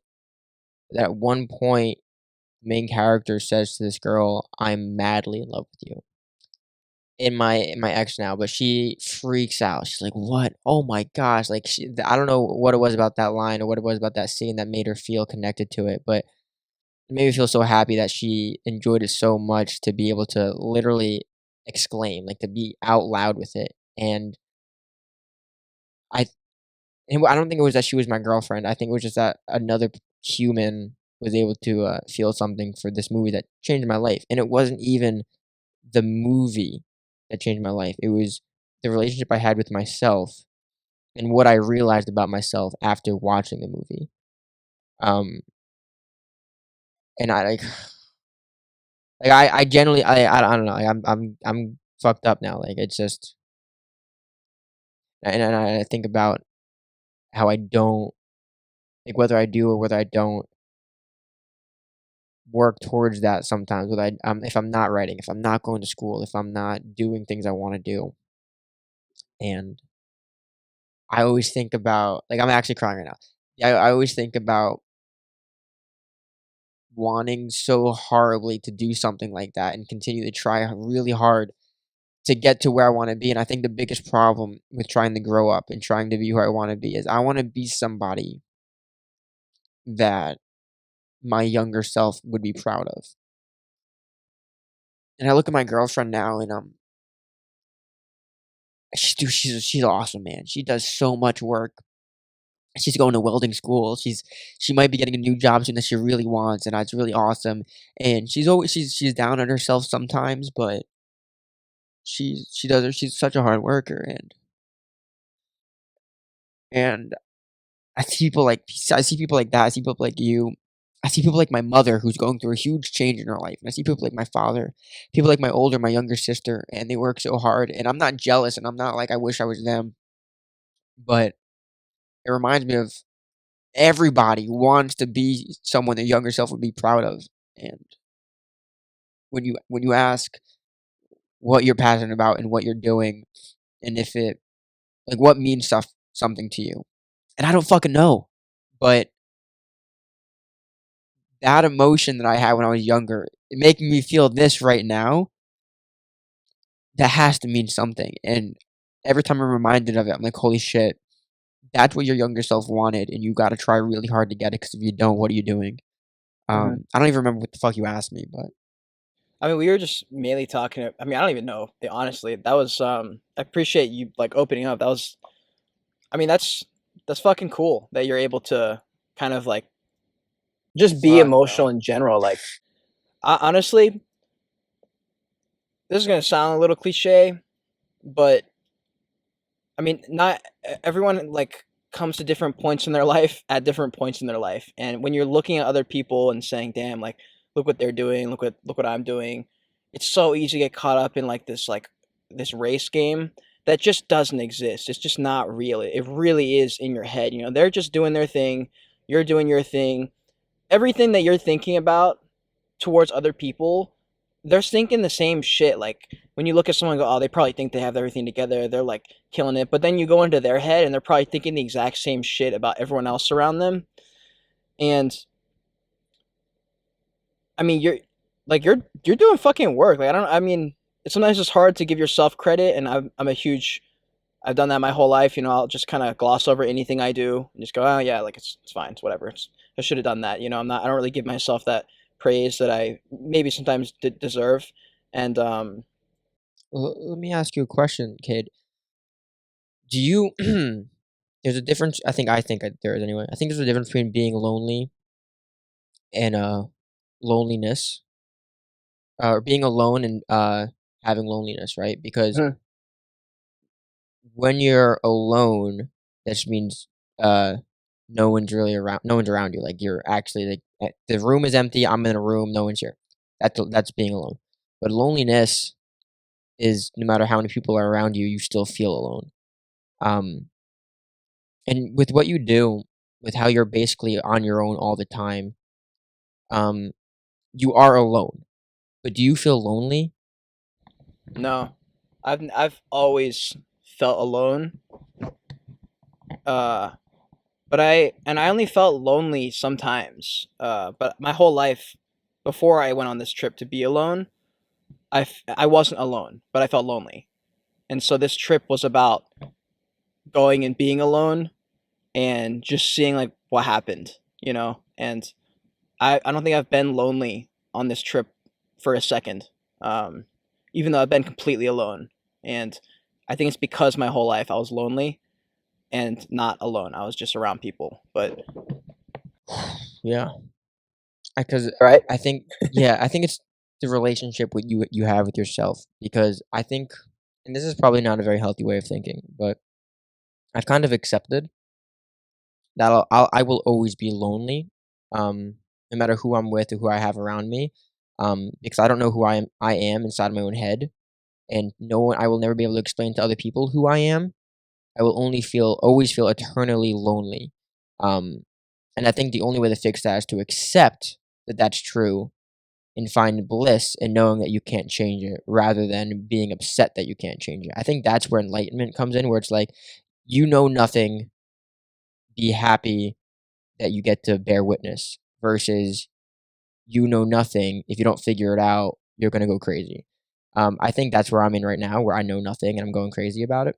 And I think maybe someone like you, I don't want to put thoughts in your brain, but maybe someone like you is like, I know nothing, but I have at least some sense of bliss that I don't have to figure everything out. Mhm. And it's really so fucking hard to do, because So hard. we're humans. I feel like we're cursed with, you know, a conscience. Like we know what's happening. Like we have the ability to realize that we're gonna die one day. Like that's a fucking lot to take on. Yes. So I always feel, I've always felt lonely, and I don't think it's a bad thing. I think it's true, but I don't want to use the word envy, but I wish, and I could be wrong about you, and please tell me when I'm finished. But I feel like I kind of wish I was kind of like you, where you've come to the realization that things are the way they are, and you're okay with not having to figure out every single piece of it. Well, I think you're spot on, actually, and also I think this is something I only know because I can look back. Um,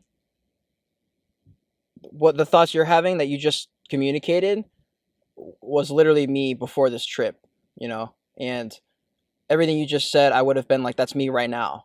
And you have to go through, and how I said with the video game, like, you're only capable when you're capable. You have to go through this time period where this is your thought process and this is your perspective on life for you to get to a point where it's different and it's maybe, more evolved or whatever you want to say. But I think I forgot, a lot of people forget when it's happening.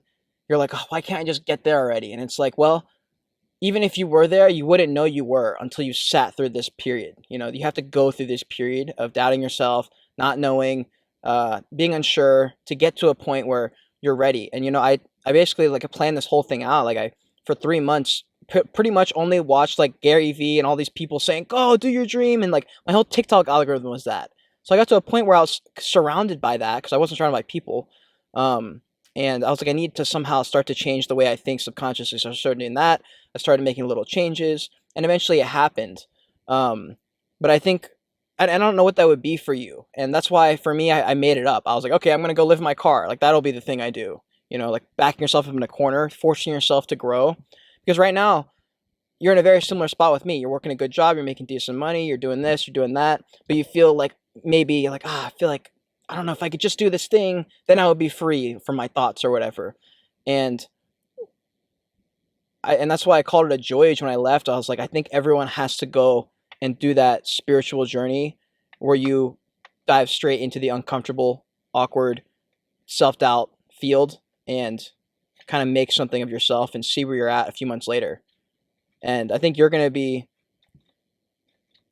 right where I am. I think you're gonna get there, and it's good to just kind of realize, how you said, you're very self-aware. Realize you're in this spot of like just you're in like the rising action of a story. Yeah, that'd be nice. I appreciate your insight. I think that's cool with the title of your. I knew that though. I actually, because I watching your stuff, I learned why you called it Voyage or Joyage. Mhm. Sorry. Which is very clever. I think, especially how the way you just related it to what we're talking about. I bet someone's gonna watch and be like, "Oh, he said the thing. He said the thing." Like, yeah, that makes a lot of sense. Yeah, when people say like, "Oh, you just need that one thing. I just need that one thing, and I'll be okay, and I'll have Yeah. what I need." You'll always say that, and once you get it, you're gonna realize that there's another thing that you're gonna need or want. You're Always. always gonna be chasing something, and I sound like such a hypocrite because I do this to myself all the time. But I think you've got to accept, or just relax, because you want these things and you think it's gonna fix it, but it won't. 100%. So when you're chasing things, don't chase it with so much gusto, because listen, man, it's not going to fix your problems. You're going to find another one because humans are like that, where we need problems to survive. Otherwise, it's oblivion. I think that's like Buddhism. It's like we need to we no matter what happens in life, we are going to find a reason to hate everything. Like we're going to find a way to struggle. Yeah. And what Buddhism is like accept that the struggles you're having they could either be real or struggles that you're putting on to yourself, because your brain needs struggle to create plasticity, and it needs to. That's just how your body works. That's just how humans work.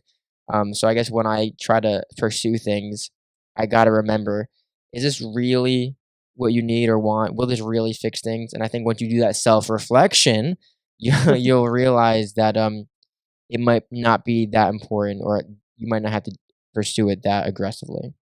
Yeah, 100%. And honestly, dude, just you being on this quest of spiritual whatever Mhm. and asking these questions, I'm fucking very confident that you'll whatever know the answers one day or whatever that even means. Fucking hope so. And that was another reason I started this podcast, because I was like, there's things I'm learning, and there's little things that I'm picking up here and there that I think can help people, and I never had that growing up. You know, that's why I love YouTube. That's because I want to be that person, that outlet maybe for someone who doesn't have friends or doesn't like feel connections, you know? And at least Yeah. I can be there and Put that out for, that's not even why I do it, but like, I just know that's one of the, outputs that can happen from it. And it leads to great things like this, like small collaborations that may one day be like something epic. Yeah.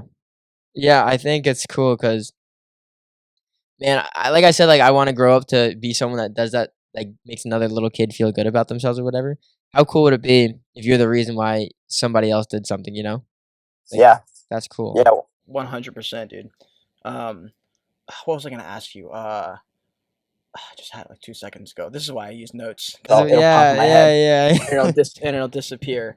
Well, I guess so. We can transition a little bit. With Go ahead, I'm ready. You ready? We'll get out of the deep waters for a little bit, kind of like Yeah, refresh let's a little go. bit, Let's do whatever we you went want. super deep for a few minutes there. So, Yeah, you you got know me. what's actually crazy with the What? podcasting? it's like how exhausting it can be. Like you think, I remember watching a podcast like, oh, we gotta do another one right after this. They're recording 2 back to back, and I was like, dude, you're talking. How hard can that be? But then when you finish the talk, you're Yeah. like, Oh fuck, Well, I don't know what your editing process is, but okay, so let's say because I'm recording all of this, right? Just because Yeah. we're recording. If I made this my episode, right? Okay. Not that I'm going to, but if in the event like this is my episode that I'm doing with you, we're so far it's been an hour and a half. Let's say we get to 2 hours, okay? Let's say we did 2 hours of recording. Okay. Now I have to go sit down and watch the entire clip. I watched the entire thing, which will take me 4 hours because I have to come up with chapters for each time we transition to a new topic. Then I cut up different clips, but on TikTok, Instagram, YouTube, all that stuff. Okay, so it's taking me 4 hours to edit.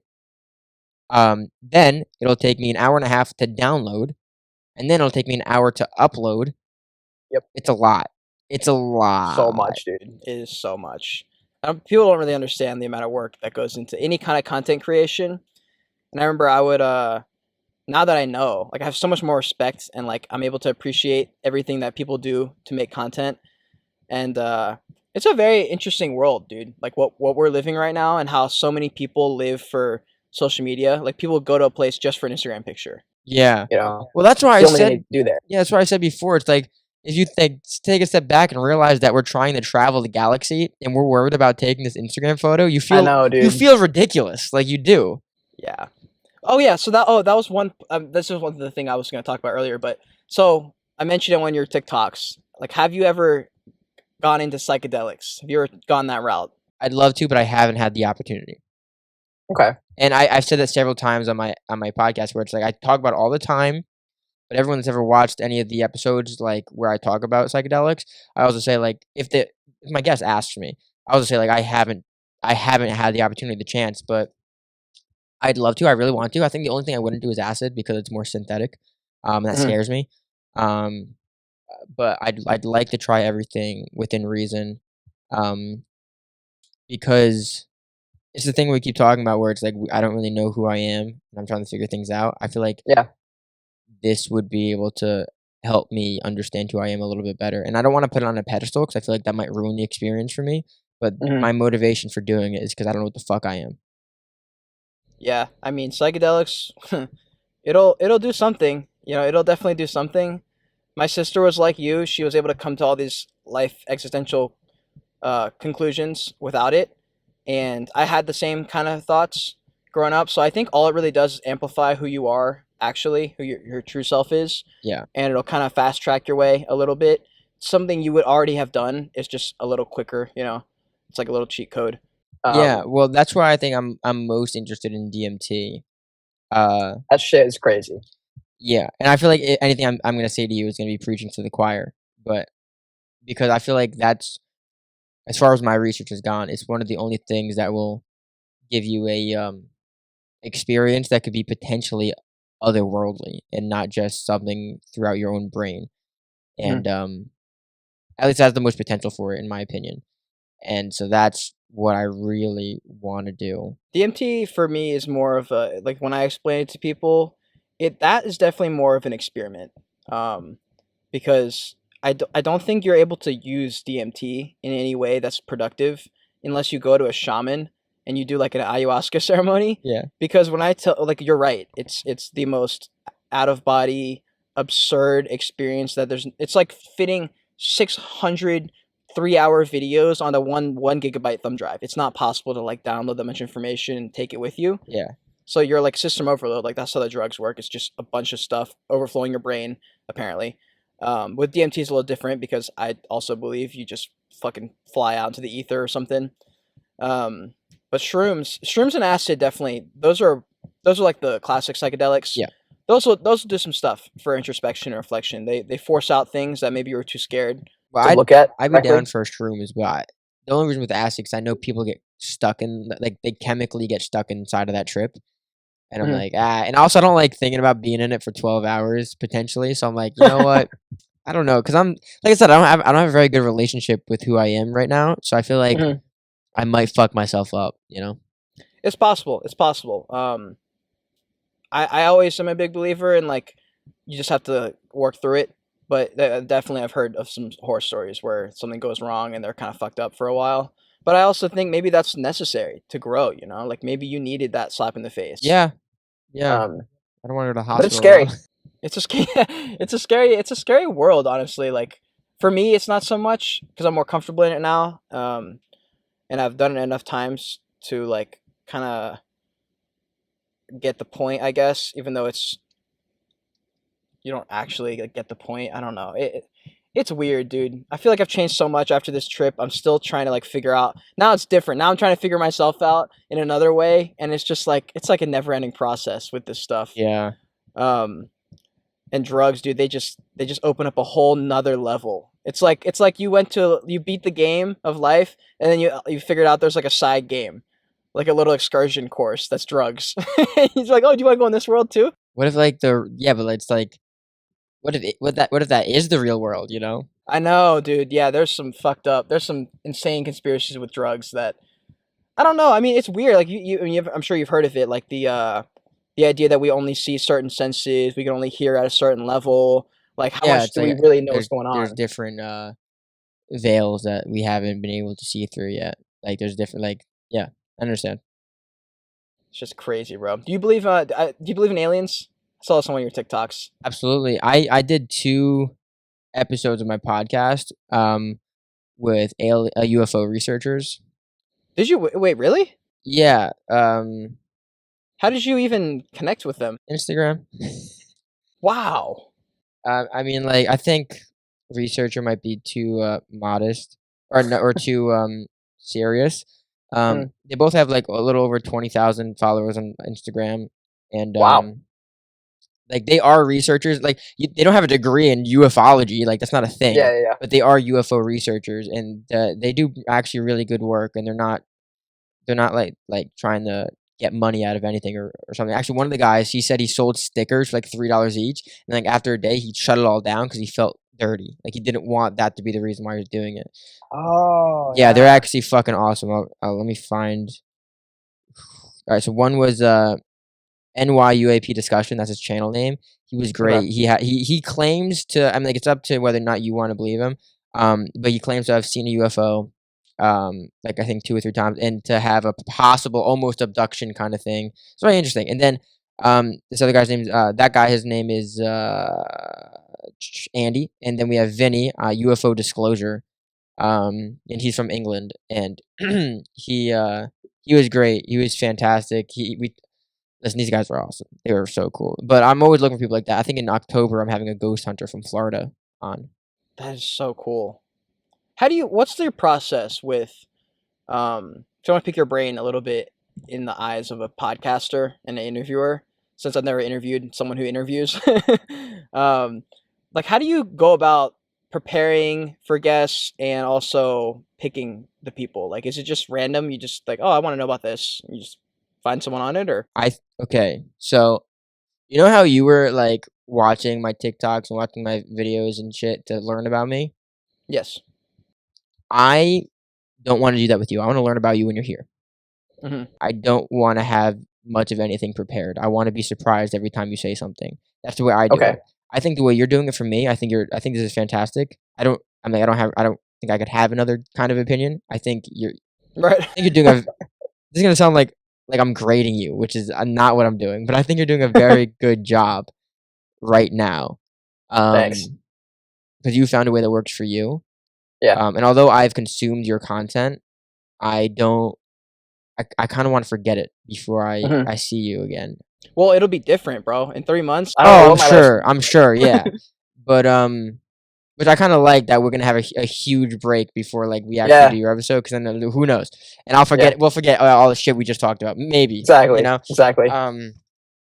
But I don't really prepare much other than I find you interesting, and I'm gonna have you on. There's this other podcast people I'm gonna have on. They are a podcast that talks about non-monogamous relationships, and that lifestyle kind of scares me a little bit, but not in a like negative way where I'm like, tear it down. I just don't understand it because that's not what I do. So I want to understand it, but I'm gonna do zero research because they are gonna be my research, and that's why I bring them on. That's what it is, because you know how it sounds so stupid. You know how like Joe Rogan's like, I'm a fucking idiot and I'm asking all these questions, and he's clearly not an idiot. Like he's actually a smart guy. I think that's kind of like what I'm trying to do, is like I'm gonna allow myself to be a fucking stupid person and ask real questions. Ask questions that people are too embarrassed to ask. That's what I'm gonna do. So that's what I do when people come on the show, is like I don't do much prep work. Like I said, I don't write down notes. And then when I do the research who I want to have on, I will go to my follower list on Instagram, and I'll look for my friends that I respect or my friends that I think do cool things. Like one of my friends, he's in a band, and I'll go to look at who he follows, and I'll message them. If I have a friend who's really introspective, he's really philosophic, I will go to who he follows, and I'll message them. Okay. Yeah, so that's how I find interesting people, is by working through the interesting people I already know. Like I would have done that with Easton, but he did it for me. He does. Yeah, he did it for me. So I didn't have to do it for him or with him. Yeah. So that's how I find people, and then that's what I do when they come on. Do you ever wonder if you miss out on opportunities to ask certain questions if you don't do research? Because that's what ate at my head, and that's why I started making notes. Yeah, probably. But I also know that right now my biggest audience is on TikTok, and I get to make the show look as cool as I want on TikTok because I edit the fuck out of those things, right? And I'm not saying, really? Well, no, I'm not saying I make it look different. Like there's no cuts in it. Sure. So it's You literally spend time editing for the TikTok. I get to find the most interesting parts. So when people are like, yo, this must be an amazing podcast, there's a chance that was the only cool part in the entire podcast. Right, yeah, right, right. Which is never the case. Like I come up with like 30 to 50 TikToks per episode. So I'm not too worried about not having a question I want to ask. But also, I try to take comfort in knowing, like, listen, you're asking so many amazing questions. We're talking about so many amazing things. I know when you come back for my episode or for your episode, there's a good chance we're not going to get into all this stuff, because I'm gonna get, you know how like we're jumping around all over the place, which is a lot of fun. There's a chance you and I are gonna talk about like one thing for 40 minutes. Yep. And then you're gonna leave, and I'm gonna be like, man, I really wonder what he would have said about this. But Yeah. I try not to get caught up on it because I'll just invite you back. Yeah, I always forget about that. Like I try and like that's why I get the notes because I don't want to miss anything. But I always forget you can literally just invite him back. You know? Yeah. You can just have another podcast. But I do understand the pain of like, oh fuck, that episode could have been so much better. I wish I wasn't so dull minded. I wish I did a better job. Like this is if I want this to be my job, I should have done way better. Like I understand the self hate for not doing as well as you think you could have done. And also, it might depend on what you're trying to get out of the interview. Like, are you trying to get information? Is there a certain agenda, or are you just trying to connect with this person, like on like a deep level? Oh, that's a good question. I don't think I have an answer for you. I think I'm a performer. I think I like showmanship. I say I'm doing it for myself, like I said before, which I am. I'm doing the whole podcast for myself. But when you're here, I could treat it like a performance, and I'm doing it for the audience Yeah. because what I want is the podcast and the audience. And I want this title. I want this thing. Learning things from other people and having guests on is just a bonus. But I do Mhm. I treat it like a performance. That's So cool. That's very interesting take on yeah, it. that's my objective is to and that's why my largest audience is on TikTok because I'm able to find the coolest parts and talk about the coolest things and people are like, Yeah. oh wow, that's really interesting. And then on here, like I said, I don't make notes. Like I just fucking cried to you fucking 10 minutes ago. Like I'm gonna let shit like that happen. I want it to be so free flowing. I Yeah. want it to be natural and organic. Because I think that's what people are gonna like a lot more than just like me trying to like figure you out, you know? Right. And that's what's gonna make you different. Like you and I have very similar styles in that sense, and it's good to like have a free flowing conversation because that's not what you see when I went on, or not when I went on when I looked at people like interviews and stuff, and it's like NBC is interviewing like whoever, and there's clearly an agenda. They're just trying to get a couple answers out of him or get like a little snippet of whatever. They're not really trying to connect with this person and like talk. They're just trying to like say something, have him say something back, and like that's really it. And that's like the biggest difference between podcasts, I think, if you do it right, where it's not like an interview, and question after question after question. Because I see it sometimes where someone will say, like, they'll ask a question, the guy will answer it, and after like a 5 minute spiel, the guy won't even say anything. The interviewer will just be like, okay, and so what are your thoughts on, and like just skip over it. And I'm like, that's not a conversation, you know? Yeah. Well, I kind of give them like some credit though because they are like news channels, so it's like obvious. Yeah, that's the difference. Yeah. Yeah. But that's not what I'm trying to get with podcasts. Like I think we can do both. Like we like how you just said, like it's partially about getting some information out, partially just to like talk, you know, and see if you can learn something, see if you can teach something maybe. Because it's crazy the things you'll say when you're just talking, and it'll hit someone, you know, in a way that you didn't even think about. You'll say like a 5 minute thing, and one sentence of that you didn't even mean for it to hit will hit them. You know, they'll just pitch in there and go like, "Damn, he's so right," or "She's so right," or "I never really thought about it like that." And that's cool. That's really cool. That only happens when you get more and more effective, like communicating stuff. You know. Yeah. Yeah. Well, I think that's because, like I said before, you got to start before you're ready. You're learning as you go, and Yeah. you're getting a lot better and better and better. And you don't realize it. You know. Well, I mean, you might have realized it, but Well, it's hard to know when you're doing it. You know, it Feels feels just Yeah. normal. I say that too. I said to my little sister, I said, when you're in the middle of hard work, you don't realize you're working hard. It's not until reflection later on in life that you realize, oh, that Yeah. was a lot of work. Like, because you always say to yourself, like, fuck, I gotta do better, man. I gotta try harder. Like, what I'm wasting my life away. And that might be true.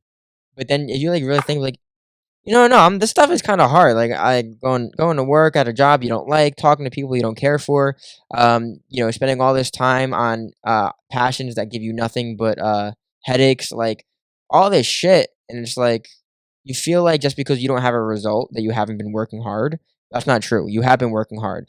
Hard work is how you get to the result, and people, are in that instant gratification kind of brain where they're like, I should get it already. And Yeah. if they don't get that gratification, they don't feel like they're working hard. That's not true. You are working hard. So yeah, like I don't know what exactly you said, but trying to relate it to what you said. So yeah. Yeah, no, I get what you're saying, 100%. I think when people are doing things, it's so like, okay, so I saw this TikTok where the guy was like, the flow state when you're working and you're just doing stuff and you're not really thinking about anything else. And this kind of like opened my mind up to like what it means really to be present. And he was like, when you're doing something and you're flowing, nothing, like, it doesn't matter who you are, what you did, what your biggest mistake was, what job you have, who your girlfriend is. When you're in the flow, the only thing that exists is like the work, the creativity, like the art you're producing. And I thought about that and I was like, damn, like in Dead Poet Society, Robin Williams said that. He was like, you do all these things, you got to be an engineer, you got to do this, but why? You know? Oh my gosh, Cage, you just shut the fuck up because I talk about that all the time. When young people ask when they don't know what to do with their life, I quote Dead Poet Society, but I do it my own way, and I say to them, there's only two things. You have to make an option, and you have two choices. I say to them, you could either make life possible or make life worth it. Being an engineer, a doctor, a teacher, that makes life possible. If you want to be an artist, even a teacher as well, be an artist. You want to be a filmmaker. You want to be a cook. That's making life worth it. And I think it's an easier choice to make when it's binary because it's like, okay, do I want to make life worth it to myself and everybody else, or do I want to make life possible for myself and everybody else? Because there really are only two options. And I think when you break it down that small, it's a lot more fulfilling and easier to make that choice. So it's funny you say that. I really like that you said that. Yeah. No, it's I don't know. I'm a little scared. I'm a little nervous about our future, not in a bad way, but I'm nervous in the sense that like I don't know what's going to happen with kids. They're growing up with technology. They're growing up with everything at the fingertips, which in theory should be amazing. We should be superhumans. But it's like it's system overload. We're like rattled to a point where we don't do anything. And that's what a lot of kids struggle now with anxiety. They're like, oh, I should be doing all these things, but I don't do any of them. And people go, oh, but you're lazy. And it's like, well, I don't know. Well, I think this is just history repeating itself because when a new technology was made at every age of human history, we used it in a way that we abused it. Like we used it too much, or we didn't use it correctly, or we didn't have respect for it because it was new. And we're like, let's go, let's go, let's go. I mean, like, although it's been like 40 or 30 years since although basically unusable. Like I think the internet was invented in the 80s. I'm not sure. I think it was. So it's been almost no time since it came about. Yeah. And then the technology, the iPads, the iPhones, touchscreens, like I think it's just new. I mean, like I'm already seeing some evolution where you see some kids playing on their iPhones and iPads because their parents are like, just here, take this. And I think we've already learned that that's not a good idea. And now I'm seeing even younger kids not being allowed on their iPhone and iPad. So I do think we're abusing this stuff. And like you're saying, like, and almost all my guests say, I say, if you could have one piece of advice for anybody, what would it be? And they all say, get off your fucking phone.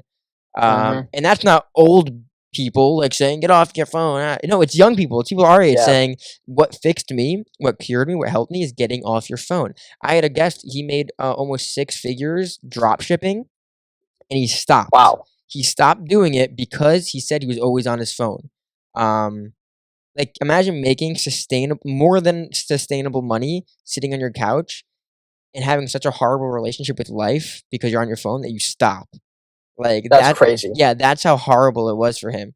So you get off your fucking phone. And yes, right now it's all we're doing because it's new, because we don't know how it works. I mean, like people grow up thinking, when like you grow up thinking your parents know what they're doing, and then one day you realize, holy shit, they have no idea what's happening. Like they're children too. They were just like me. They don't know what's happening. I think people grow up, even adults, they think that the world is supposed to be a certain way and that we have things planned out and that we have things under control. But that's not true. We're not modeling ourselves off of another planet that's done this before. No, we're not. So it's like we have all this technology and we have all this stuff and we can do all these things. We think it's normal, and it's not fucking normal. And I think we're starting to learn that about technology and about stuff, but there is going to be some growing pains. Well, there's a difference, right, with what's normal versus what is okay. You know, like people say, well, it's normal. Everyone does it. It's like, yeah, but that doesn't mean it's okay just because it's normal. You know, like in the same way, like like people who drink every single like 4 times a week, and they well, everyone does it. It's like, yeah, but just because everyone drinks and like gets blacked out every like other day doesn't mean it's okay. Like that's not a healthy thing in college. Like when you're just going out every night. And people fool themselves, I think, and it's really easy to let your brain fool yourself and make the exception. You're like, oh, it's fine. Like it's fine. Everyone does this. Yeah, everyone does this. Yeah. Everyone does this. And how you just said with the parents thing, I noticed that a couple years ago, and it was like the first time I really in a restaurant job I was serving, and I would have people who were like older than me, 30s, 40s, who prior to that would treat me like a kid because I was in high school or I was in college or I was a student, and it was like the first time I was out of college where I felt unequal. You know, the adults were talking to me as adults, and that was really cool. And that's when I realized I was like, damn, bro, we don't know shit. Like when you go to a place and you're like looking for help when you're a kid and you see some clerk and you go, oh, this guy knows it all. And it's some fucking stoner kid and he's just like, you know, but when you were a kid, you're like, oh, this guy's going to help me. Like he knows the answers or like, and they just don't. They're just guessing.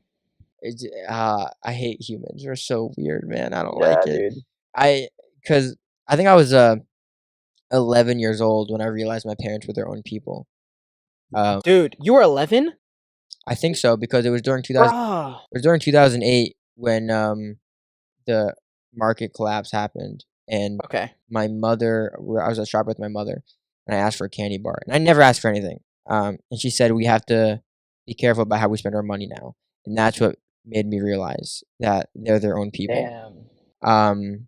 And I never complained. I never asked for a thing ever again after that. Even when we were doing great, like I realized, I understood. So yeah, Wow. I think I was 11 when that happened, 2008. Dude, I was way older. That's right. I went through most of my Some life. people like realize it younger than 11. Like everyone's different. Also, it reminds you of this thing, which doesn't really have much about what we're talking about, but about how your parents love you. And I remember reading this thing where it's like you, for the most part, 'cause I know people have shitty parents, but you know the love your mother has for you as soon as you're born, because she's your mother. Yes. But you won't realize how much your father loves you until you have a child of your own. And I thought that was very romantic. I was like, that makes so much Yeah. sense. And oh my gosh, like I'll fucking cry again. I fucking swear. I think about how much my parents love me and how much my father loves me. Like, oh my gosh, I'll die right now. But like even just knowing that, like how much your father might love you as soon as you have a child, you realize, oh, I get it Mhm. now. And then you take that child and they thought the same way you did. Like, this guy knows everything. I think my biggest dream, and I don't want to say it too confidently because it might change, but it's been a pretty constant since I was maybe 11, 10 years old. I think my biggest dream is to be a father. I have a problem with some things. So I don't know how ready I'd ever really be, but I couldn't imagine a greater life if I was sitting at my kitchen table reading something and I hear the pitter patter of feet running down the hallway, and this little kid looks up at me, hugs my leg, and says, "I love you." And your entire life, Cade, whether you believe it or not, you have to choose. That's an important word, choice. You have to choose to believe that people love you. You do not know. You don't. I promise. You have to choose. Every morning you wake up, you choose to believe people love you. But you know, Cade, that at least for the first 6, 7, maybe 10 years, that child actually loves you. And you will never know anything like that. Ever. And I desire that. And I want that. I think that is very beautiful. And I also think, regardless of where my money would come from, if I have a lot of money, I do think I would be a good father, just because I'd like to be a friend to my son or daughter, something that I might have wanted when I was younger. But I think that real like for 1 second knowing that this thing loves you and you've never had that before and you'll never have it again. That's very beautifully put. Very beautifully put. Yeah. I relate to that on a very, very deep level, and I think it comes from we're the first generation that's become aware, painfully aware of not that our parents didn't mean it, but like some neglection, growing up, and like I felt it from I didn't like feel it, but I didn't like hear my parents say I love you ever. There wasn't much like loving stuff going. So for me, that's very important for my relationships, and I noticed that with my last failed relationship, it came from me being so insecure and so like neglected that I like craved all of her attention. Like it was never enough, and I needed this comfort, security, or whatever. And it was like that for a long time before I like noticed it. And with my kids now, like, I mean, this is what I told my parents, like when I opened up and I like told them all this stuff. And I'm thankful for me that I don't have to wait till I have kids. I mean, I probably do to actually feel and know, but like I know how much my dad loves me now because we opened that door and talked about it, and it's been a thing. And it's still awkward, like to hear like, "Oh, I love you, son," or whatever. But at least I know. But how you just said, like, you'll never know and feel that until you have it of your own. And I think that's true. Yeah, it kind of makes you feel lonely, but it makes you feel like you have purpose too. Yes. I don't know. Well, the whole animal kingdom is that. Yeah. You just have kids. That's all everyone else except humans do. You just wake up, grow up, and have kids. I think the other thing though, is why I have a problem with having kids is because having children is very selfish in the sense that you can't ask them if they want to be alive, and I feel like that's unfair. So I don't think I'd ever actually have a child of my own. I might, but I'd only have a child of my own if I was like outrageously rich and I can give them the entire fucking world. Because I don't think it's fair of me to have a wife of mine or whatever give birth to them without actually asking if they even want to do this. Like that's a lot to put on somebody. Oh yeah. So it's kind of selfish, but I would adopt because adopting is you're doing nothing but good because you're not bringing life in to a damaged world. You're saving a life that's already in a damaged world. 100%. I definitely want to adopt. I want to have both. I want to have at least one of my own. I think. I don't know. I've never really. It's a hard question to answer. Yeah, it's so hard to know, and I feel like everything depends on everything at that point in your life to know what you want to do. But then the other thing, right, like we were saying, you got to do it before you're ready, which isn't like a good way to treat children, but I know. All the parents say, like, "Oh, we don't know what we're doing." And I'm like, "So what? You just made shit up and went with it?" Like, what? That's what it is, man. That's what it honestly is what it is. I hate that though. Yeah, but it's a little different. Like we're aware, like the fact that we're even talking about it means the way we parent will be. It will be different. Like we're aware of certain things. We're aware of what happened and didn't happen that led to like how we felt.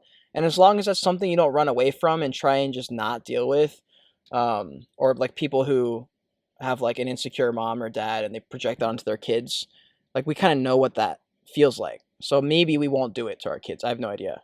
Yeah. Well, I mean, like, so I was one of my guests shared a book with me. It's called CPTSD, From Surviving to Thriving. Stands for complex PTSD. And whether or not you have that or have felt trauma, it's just a really cool book to read. And it's about how the relationship you have with nature and how you were nurtured by your society, your friends, your parents, mostly your parents, trains your brain into thinking about what it thinks about itself later on. Even if it's like a good thing, even if like your father says to you, "Oh, you're such a good baseball player, such a good baseball player," you're gonna think your young self is gonna be like, "My dad loves me because I'm a good baseball player," and then you're gonna revolve your life around baseball, even if you fucking hate playing it.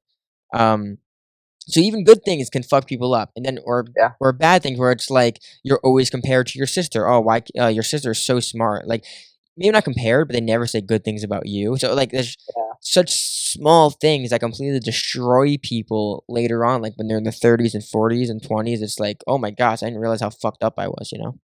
Well, how so I'm curious to know what you think about this. How much do you think it can affect a kid if all you tell them just continuously is like, "Hey, I love you. just for you being you. Like that's it. Like that's never been communicated with me until like very recently with my parents. And I feel like if I had that growing up, and if anyone had that growing up, they wouldn't feel these like tethers and identity crises about, okay, well, like how you just said, I should be a baseball player. How much do you think that can help? I think you should. I think you need to be very straightforward with children. For 3 or 4 years, I worked with special needs individuals, ranging from I think 16 to like 23, and when people like are around autistic children or people with Down syndrome, they talk or speak with them as if they were a child, and which isn't like wrong. I'm like, I understand why someone would feel like they have to do that. They would also try to avoid them if they're too aggressive, which does happen. Like they could be very dangerous. But I worked with them for like 3 or 4 years, and I I kind of talk to children the way I talk to them, where you don't you explain things intelligently, even if they don't understand. Um, and if they're autistic, if they have some kind of learning disability, there's a chance they might never really understand, but they know you because and they love you and they like you because of the way you're saying it to them. Now with Yes. kids that do understand what you're saying, or at least will or have the capacity to learn and understand what you're saying, I say do the same thing. Talk to them as if they are an adult. And I think that what you have to do if listen, I'm not gonna. Who am I to give lessons in parenting, right? But I feel like yes, tell your son, your daughter, you love them. Explain to them like what is right and what's wrong. Um, but if they do something wrong, like horribly wrong, what I would do instead of yelling, I wouldn't. Instead of hitting, like I wouldn't hit them. Like I said, look, bro, like, I fucking love you, man. That was fucking stupid what you just did, and I'm gonna explain to you why it's stupid. And we're gonna sit down. We're gonna write it out, and I want you to understand. I don't think punishment. I don't think anger is a good way of teaching. I think, listen, I love you. Let's actually learn why this is wrong. Like I actually want to teach them. So I can say I love you all the time and just be like, oh, it's okay. I love you. You're amazing. I just push love, push love, push love. But then they're gonna grow up to think they're like they're God. Like they don't really like need to take shit from anybody because they're just so lovable. But also, if you go too hard to them, they'll come out like really self conscious and be Yeah. scared to talk to people. You know, so you have to do both. 100%. Well, yeah, there's plenty of tone. That's what the fuck is this guy doing? What's happening? Oh. What's happening? I'm sitting in my car in a parking lot. And this dude was like standing outside my car. He's like construction work. He's like measuring something. I thought he was like checking out my car. I was like, fuck me. Do I have a flat tire, or does he like want something from me? It's awesome. Sorry. Anyways, so the thing about tone, how you said, like, I think it really is important, like how you say something, because I believe this because of the way I was growing up. I think there's a certain level of, and also I worked with kids from first through fifth grade for a while, a couple years, and what I noticed is I'm very good with kids, and they respond well to me, and I think it's because there's a certain level of respect that I give anyone who's a human being, even if they're 3 or 7 or 12 or 15 or 100. You know, like there's a certain level of like decency that you give to human beings, a certain level of respect that I think most adults don't give children because they know they're not really like smart or whatever. And so they kind of treat them like they're dumb. You know, any opinion they have, they throw it to the side, and that internalizes itself in a kid.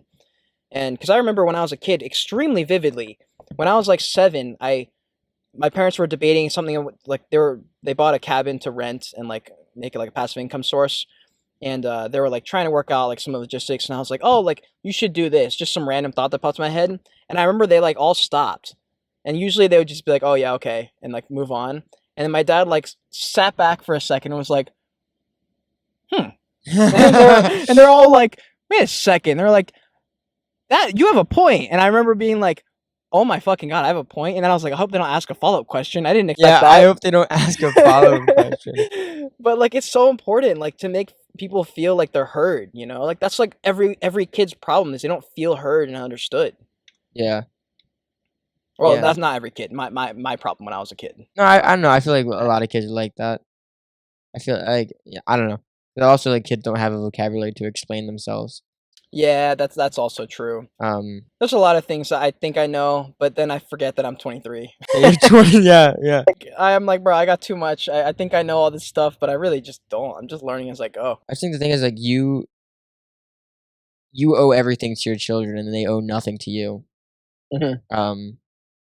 And I think one of the reasons why I'm also afraid to have kids is because I don't want to make them the reason why I want to be alive.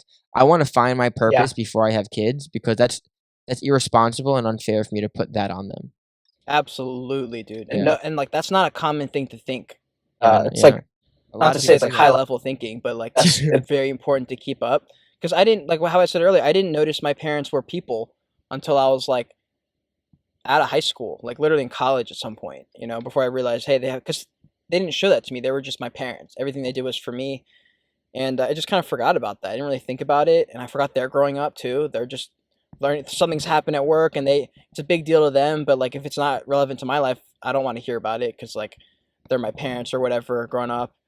And I don't know. I'm very excited for my future for a lot of those things, like things that I'm realizing about misconceptions I had. And I realized there's so much like hope for the future because there's so many things I felt like I could have done better, but then I'm like, damn, I got so much time to make it work. I got so many years to like. That's the other thing, Cade. Yeah, I mean, like people get so. I'm so sorry, but people get so worried that they don't have enough time. Yeah. When I was 12 years old, I was walking into the bathroom to brush my teeth, and I was talking to my father about wrestling, and he yelled across the house. He said, "Wrestling's your sport, and you don't know it yet." And I was sitting there thinking to him, he's ridiculous. I'm Yeah. too old to start something new. Kid, I was fucking 12 years old, kid. Holy Oh shit. my god. And what did you know? Like I grew up to do really well in combat sports. Hell yeah. And I always but time and time again I would do that where I always think it's too late. And I think last year, I realized, Mark, it's time to take all those lessons and put them to practice. It's never too late. And people think, oh, he means that, but until you're 40, then it doesn't count. No. Yeah. It's never too late, motherfucker. Never. Yeah. Never. Never.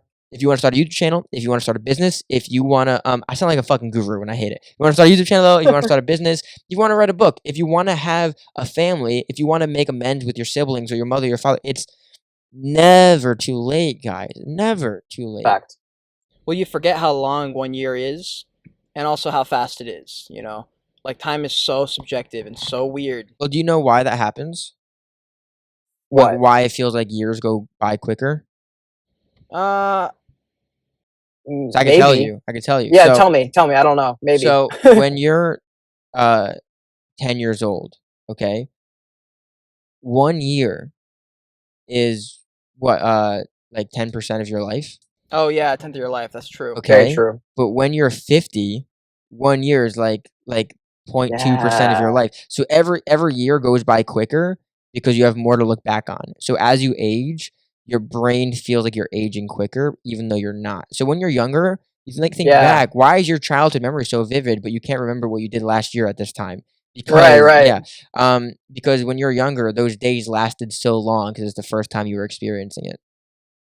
That's such an interesting thought. But and also on top of that, every day can feel like a lifetime. Like, so this is one thing it may be hard to understand until you try a psychedelic, but when you try a psychedelic, the biggest takeaway from that, which you'll notice this like super quickly, is how long and how many things you can fit in one day. Like you can have an entire fucking experience in one day, and like it's kind of hard to like make that make sense unless you've like tried it. But after a trip is over and you're reflecting on what happened, you go, damn, I did so much shit. Like so much crazy shit happened today. And you go, damn, that was 1 day of 1 week of 1 month. Yeah, my friend took acid, and he said that he has 2 sets of memories for that 1 day, and he has no idea. Like he has one set of memories where he's hanging out and having fun with his friends, which he Yeah. did do, and then he has another set of memories where he's stuck inside of like an acid like realm. So he's like Yeah. he can't understand how that happened. That's the crazy part about it like opens up an extra dimension in your like brain and your ability to like look at things, and it's made me think about time totally differently. Not after like one time, but after it happening and then years of just like life and kind of learning stuff on the way. and just seeing how life is. And I don't know, man. It feels like I'm so old, but I'm like, I feel like I feel like so much has happened, yeah, I'm ready to retire. Yeah, no, literally, it's crazy how different I feel like the generations are. Like each generation gap is so different, and like we are exponentially different because of technology. And I know every generation says that, like, well, like every generation before said the same thing. It's like, yeah, and it's true, but also we have an extra compounded thing here called technology. Yeah, it's the internet on its own it does so much. Yeah. Are you into like crypto at all? I Or made that investing stuff. Yeah, I invest a lot. I think in my if I had one portfolio showing the history of my investments, I think I've made $20,000 in my lifetime on investments. You've profited 20 grand? Yeah. Whew, I shit. I made 4,000 on Doge and left Hey, because nice. I know how stupid it is. Yeah. I made I think 2,000 on AMD, a little over 2,000 on Sony. I made 7 grand on Plug. I Yeah, I dabble a little bit. Um, Yeah. I just get lucky. I don't know what I'm doing. Well, right now with crypto, everything's gambling. I feel like. Yeah, well, I'm invested in Ethereum and XRP for crypto. Nice, very nice. Yeah. The whole crypto. I mean, that's like an entire podcast on its own. You were talking about that with the Um, last guy, right? What did he yeah, say yeah, though? yeah. What did he say though? Because there's something I disagreed with what he was saying, but he probably knows With more than Easton? me. No, not Easton. Oh, George. Oh, the one I just uploaded. Yeah, he was saying that I don't know if this is right. Can't remember because I was watching like your TikTok of it. Yeah. And I disagree with him, but I also feel like he knows way more than I do. For What? And you don't remember what it was? He said that I think he was trying to say that like crypto is eventually going to be seen as like not a scam, but like worthless or something. I don't know. I think. I'm not sure. It's possible he meant like in the same way the stock market is kind of boring. I know. Crypto. No. So no, he compared it to gold and how he was saying how we don't. I think he was trying to say that we're not on a gold standard anymore. So like gold is kind of like not used anymore. But he's actually wrong. If that's what he was saying, I don't know. So George, Yeah. listen, buddy. I don't want to offend you. I don't mean this in any shitty way at all. This is just what I think you were saying. So guys, let's just pretend George didn't say this, okay? And somebody else said it, okay? I feel like he was saying that gold is not worthless, but like we don't use gold anymore. So it's like eventually that's gonna happen to crypto. Right. I can see if that's what he was saying. I can see what he means, but that's not entirely true because gold was used for several reasons. Not only is it a rare metal, but it's very malleable. That means they were able to stamp things in it, and so a country could have their gold, and they know where it came from. Also, it's not magnetic, so you can tell when it is and isn't gold, and it tastes a certain way, it bends a certain way. It's that's why gold is good. And then we had a gold standard, because it helped us take control of our money and know how much we have, how much another country has, and that was a good reason to do it. Now we don't have a gold standard, but gold still has value because it's used for electronics. It's used for a whole bunch of things, and it's also a really easy metal to mold. So even if we don't use it for currency, which we still do, but even if we don't use it We for do. currency, it's still a valuable metal. In cryptocurrency, Yeah. people are confused. People think crypto just came out of thin air. You actually have to do work to get crypto currency because energy is being consumed to create crypto. And he's kind of right if this is what he's saying, where things are only hold value if people put value to it. Because personally, to me, the Mona Lisa is worthless. I don't care. I don't care about the Mona Lisa. I think the history behind it is cool. I'd never hang that picture in my house. I wouldn't. Right. So would I buy it? Absolutely not. But I think that's maybe what you're trying to say, where it only has value because people are putting value to it. Which that makes sense. But I don't think it would ever lose value because I do think it's the future, and it actually has. We had to lose something to gain it, so it actually has factual value. I see what you're saying. Yeah, I see Yeah. what you're saying. And I don't remember either. Yeah, I I have love what no George idea. said exactly. George probably like That's this a- fucking idiot. I didn't say any of that. If George even made it this far, if he's even watching this right now, let's make this a TikTok, and we're just like calling out George, you idiot! Like, Yeah, George, if you're listening right now, I'm not gonna clip this portion. So the only way you'll have heard this is if you oh actually yeah, fuck watched you, George. our Yeah. podcast. Oh my Fucking gosh. hell. All right, so I want to rattle off a couple questions as we bring this episode to a close. Okay. I've never done like a rattling off of questions before. I usually like have a few like Alright, I'll close closing my eyes. questions that are interesting. I'm ready. But What's your social security number? Go. yeah, what's your credit card number Yeah, first? And then we'll everything. socials. Where do you see yourself in like 20 years? And we can just start physically. Like, where in the world will you be, maybe? Well, if I'm still here, I'm either gonna shoot up the place or jump off the roof. So either prison or dead. That's a joke. That's not true. I just wanted to say that really bad. Where do I see myself in 20 years? That's not a rattle off question. What the hell? I have no idea. It's more just to like let yourself think about it. Fuck, Kind of be bro. like, I don't know. That's a Like, it doesn't really matter what that's the a answer is. long time away. Yeah. I don't think I'll be anywhere I expect myself to be. That's where I think I'll be. I don't think I could have even the slightest idea of where I'm gonna be, and I'm probably Mhm. gonna be in a place I never expected I'd be in. Okay. And where do you think this podcast can take you? Your podcast, the MGC podcast. Depending on how well it goes. Okay, assuming that it goes very well, I think I think it could bring me a lot of peace. Assuming it doesn't go very well, but I learn something. I also think it'll bring me to a place I need to be. So I think no matter what, it'll end up being positive. But there is a very like maybe 2-3% chance that it'll make me if it fails that I will feel more worthless.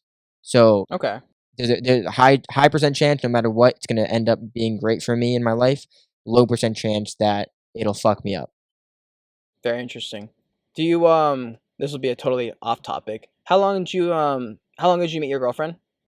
We will be dating for 3 years in October, and I've known her for 5.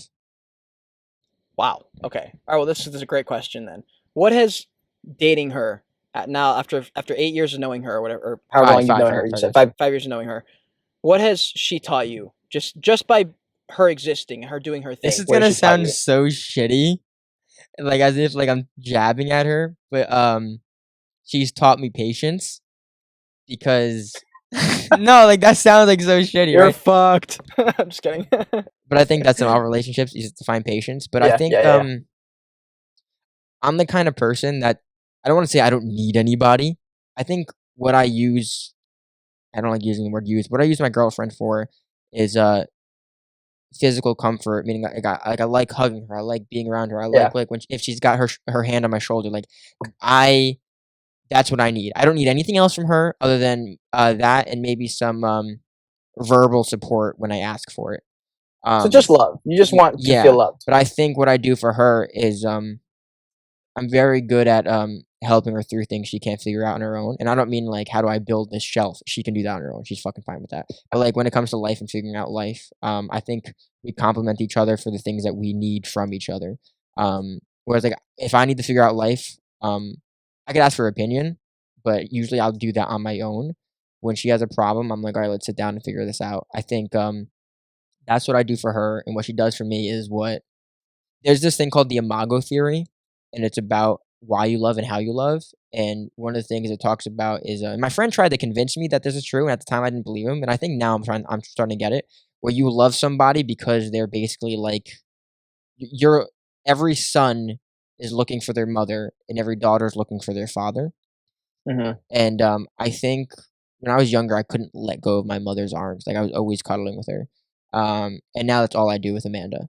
Is I love just being consumed by her. Yeah. Where she said that she actually can see like her father in me. I guess the way I talk and the way I Right. coach, Morals and like, stuff. yeah, teach her, coach her through things. But Yeah. that's I think what I get out of her and what I've learned is that so is patience is to be someone that she needs. But I've also learned that like when we learn that our parents are their own people, we learn that love isn't magic. It's not this thing that we find. It's this thing that we build. And love is not, guys. Love is not the happy moments. Love is not the times when we can't wait to see each other. It's not holidays and cakes and parties and fireworks. Love is when you don't want to talk to each other. Love is when you're yelling at each other. Love is when you're upset, and love is when you're having such a horrible time, but you choose. Sorry if you could hear some dogs, but you can choose to do something about this bad situation. That's love. It's choosing to move forward when you don't want to. It's the compromise. It's having the same values that are strong enough to keep you guys in sync with what you want in the future. As long as you have the same values as somebody, that relationship will continue. And I think you'll know how strong a relationship is after 2 or 3 years. That's what I've learned. 100%. That's dope. I've only dated someone for like, I think 2 years is my max. So That's a long that's time. interesting to me. Yeah, and but the thing is, that extra year, there's a shit ton of stuff that you'll learn that I haven't gone there yet. So that's super interesting to me. And I've been single for so long, so I can't even remember what it's I mean, like your Like to be in a lifestyle is relationship. hard to meet people like. It's crazy. Yeah, it's crazy. Okay, and then for my final question, as an interviewer, as a podcast host yourself, what has been like what's something you've learned, or like what's something that you want to I don't know, like I guess what's something you've learned as a podcast host specifically, rather than just like not just being on podcasts, not listening to podcasts, like being a podcast host. What has that taught you about your life and like you as a person and stuff like that? I think it's gone. I know it's been 9 months, but I think it's gone so fast that I don't even realize that I've done this yet. Like I have, it hasn't hit me that I'm doing this. Same. Yeah, like I think I haven't really learned anything. It's just it's reinforced things I've already known about myself. But like I've said, I think several times already, is that like I'm very stressed out. I'm very like I'm looking for purpose. I'm looking for meaning, and I've tried to learn that, Mark, it's okay to be happy with yourself. It's okay to realize how much you're doing. Because sometimes I sit back and I think, I'm like, holy shit, like I met a lot of people. Like this is weird. Like I wouldn't like if I didn't make this choice X amount of months ago, I wouldn't have met Kate. I wouldn't have met Vinny. I wouldn't have met Andy. I wouldn't have met, like so many people that I never would have had contact with, that I had conversations with.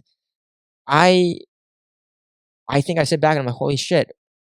One choice, one move built something so large, and it's happening so fast, I haven't realized it's happened yet. So I think, I don't know if that's me learning something or realizing it, but I think that would It's be just it. a realization you had. Yeah. Yeah, that's dope. That's pretty. I feel like so many of our answers are like this, like the same thing I'm Yeah. thinking. You're already thinking it. Like that's crazy. Yeah, man. And totally different come ups too. Like I'm so excited to have you on, because I'm not even gonna fucking like where you're like. So I guess my thing is podcasting. Like that's my niche, right? So like that's obviously most of the things you talk about me with. But your niche is just being fucking wild America over here, and like that's like, although I'll talk about everything under the sun with you, like that's the shit like I want to know about. Like I'm excited, Kate. yeah, and the best part is, or the weirdest part is, like all the things I've done and places I've been. That's not really like what I'm gonna remember from this trip. It's like how I've grown inside and like what it means and stuff like that. So, and that's what my podcast is about. It's about like finding yourself and knowing yourself. And there's a bunch of coincidences in my life that I don't believe are coincidences. I don't know what they are, but like the college I went to, their motto was "Know thyself" at the end when you graduate, and that was like super interesting. My middle name is Journey. And Is that's it really? Like Joyage. Yeah, my and I hated it all the time growing up, and now it's kind of interesting. You've got the coolest fucking name. What the hell is Kate? Is that the coolest name I've ever heard? I hated it growing up. It wasn't like normal, you know. So, but now it's cool. I lean into it. What the fuck? What's your wait? That's where Joyage came from, because I was gonna do Journey, but it's already taken. So I was like, okay, well, I like the word voyage, and it's kind of like journey. So then I made Joyage, and that's all that happened. But you got the coolest fucking name ever. Like, I think it's cool. Thank you. Hey, thanks for coming on. I'm very excited to go on your podcast. We're gonna have a lot to talk about. Yeah, look, this is what we'll do. Okay, I gotta go to work in like an hour and a half. So yeah. When do you want to put this up on your channel? This will be up this week. Okay, so that's right. when I get home tonight or tomorrow, I'll send all this stuff to you. Okay. Great. But this is what we'll do. You keep doing your thing. Once you figure out what your driving schedule is going to be over the next 3 or 4 months, you let me know, and you'll come down. And when you come down, like you don't have to leave. Like fucking, you sleep here for a night or something, or 2 nights. Whatever you need to do. We'll go out. We'll get something to eat. We'll fuck it up. I'll introduce you to some people. But yeah, don't feel like you gotta plan to come here and then find a way to leave again. Like you can sit for a second. Appreciate that. Yeah, absolutely. So yeah, just figure out your schedule, and October, November, even December, we'll fuck it up. All right. Hell yeah. Hey, I appreciate you coming on. I think this was a great conversation. We went literally all over the place. Like, Bro, it's crazy. this was great. There's a lot of. This is my first one. This is my first one, man. Yeah. I think. I mean, you did an incredible job, and I don't think Thanks. like this is exactly what I expected too. It was great. Yeah. There's a lot of. Yeah, I tried to make it like more interview style for you, but that's just like not natural for like a conversation, you know? And I'm glad because you're able to talk at length and I don't have to feel like I need to talk to like fill in Yeah. space, you know what I mean? So this is a good experience, like learning experience, I feel like, for both of us as hosts, and also like, you know, I just think this is experience. fantastic, and I applaud you. I also think it's gonna be cool that you're gonna be like the first stranger that I meet in real life from this I know. podcast. That's gonna be fucking dope. It'll be cool. Right on. All right, man. Anything All right, dude. else? No, I'll just say bye to the cameras. We'll say peace. Hope you All guys have right, a great guys. day.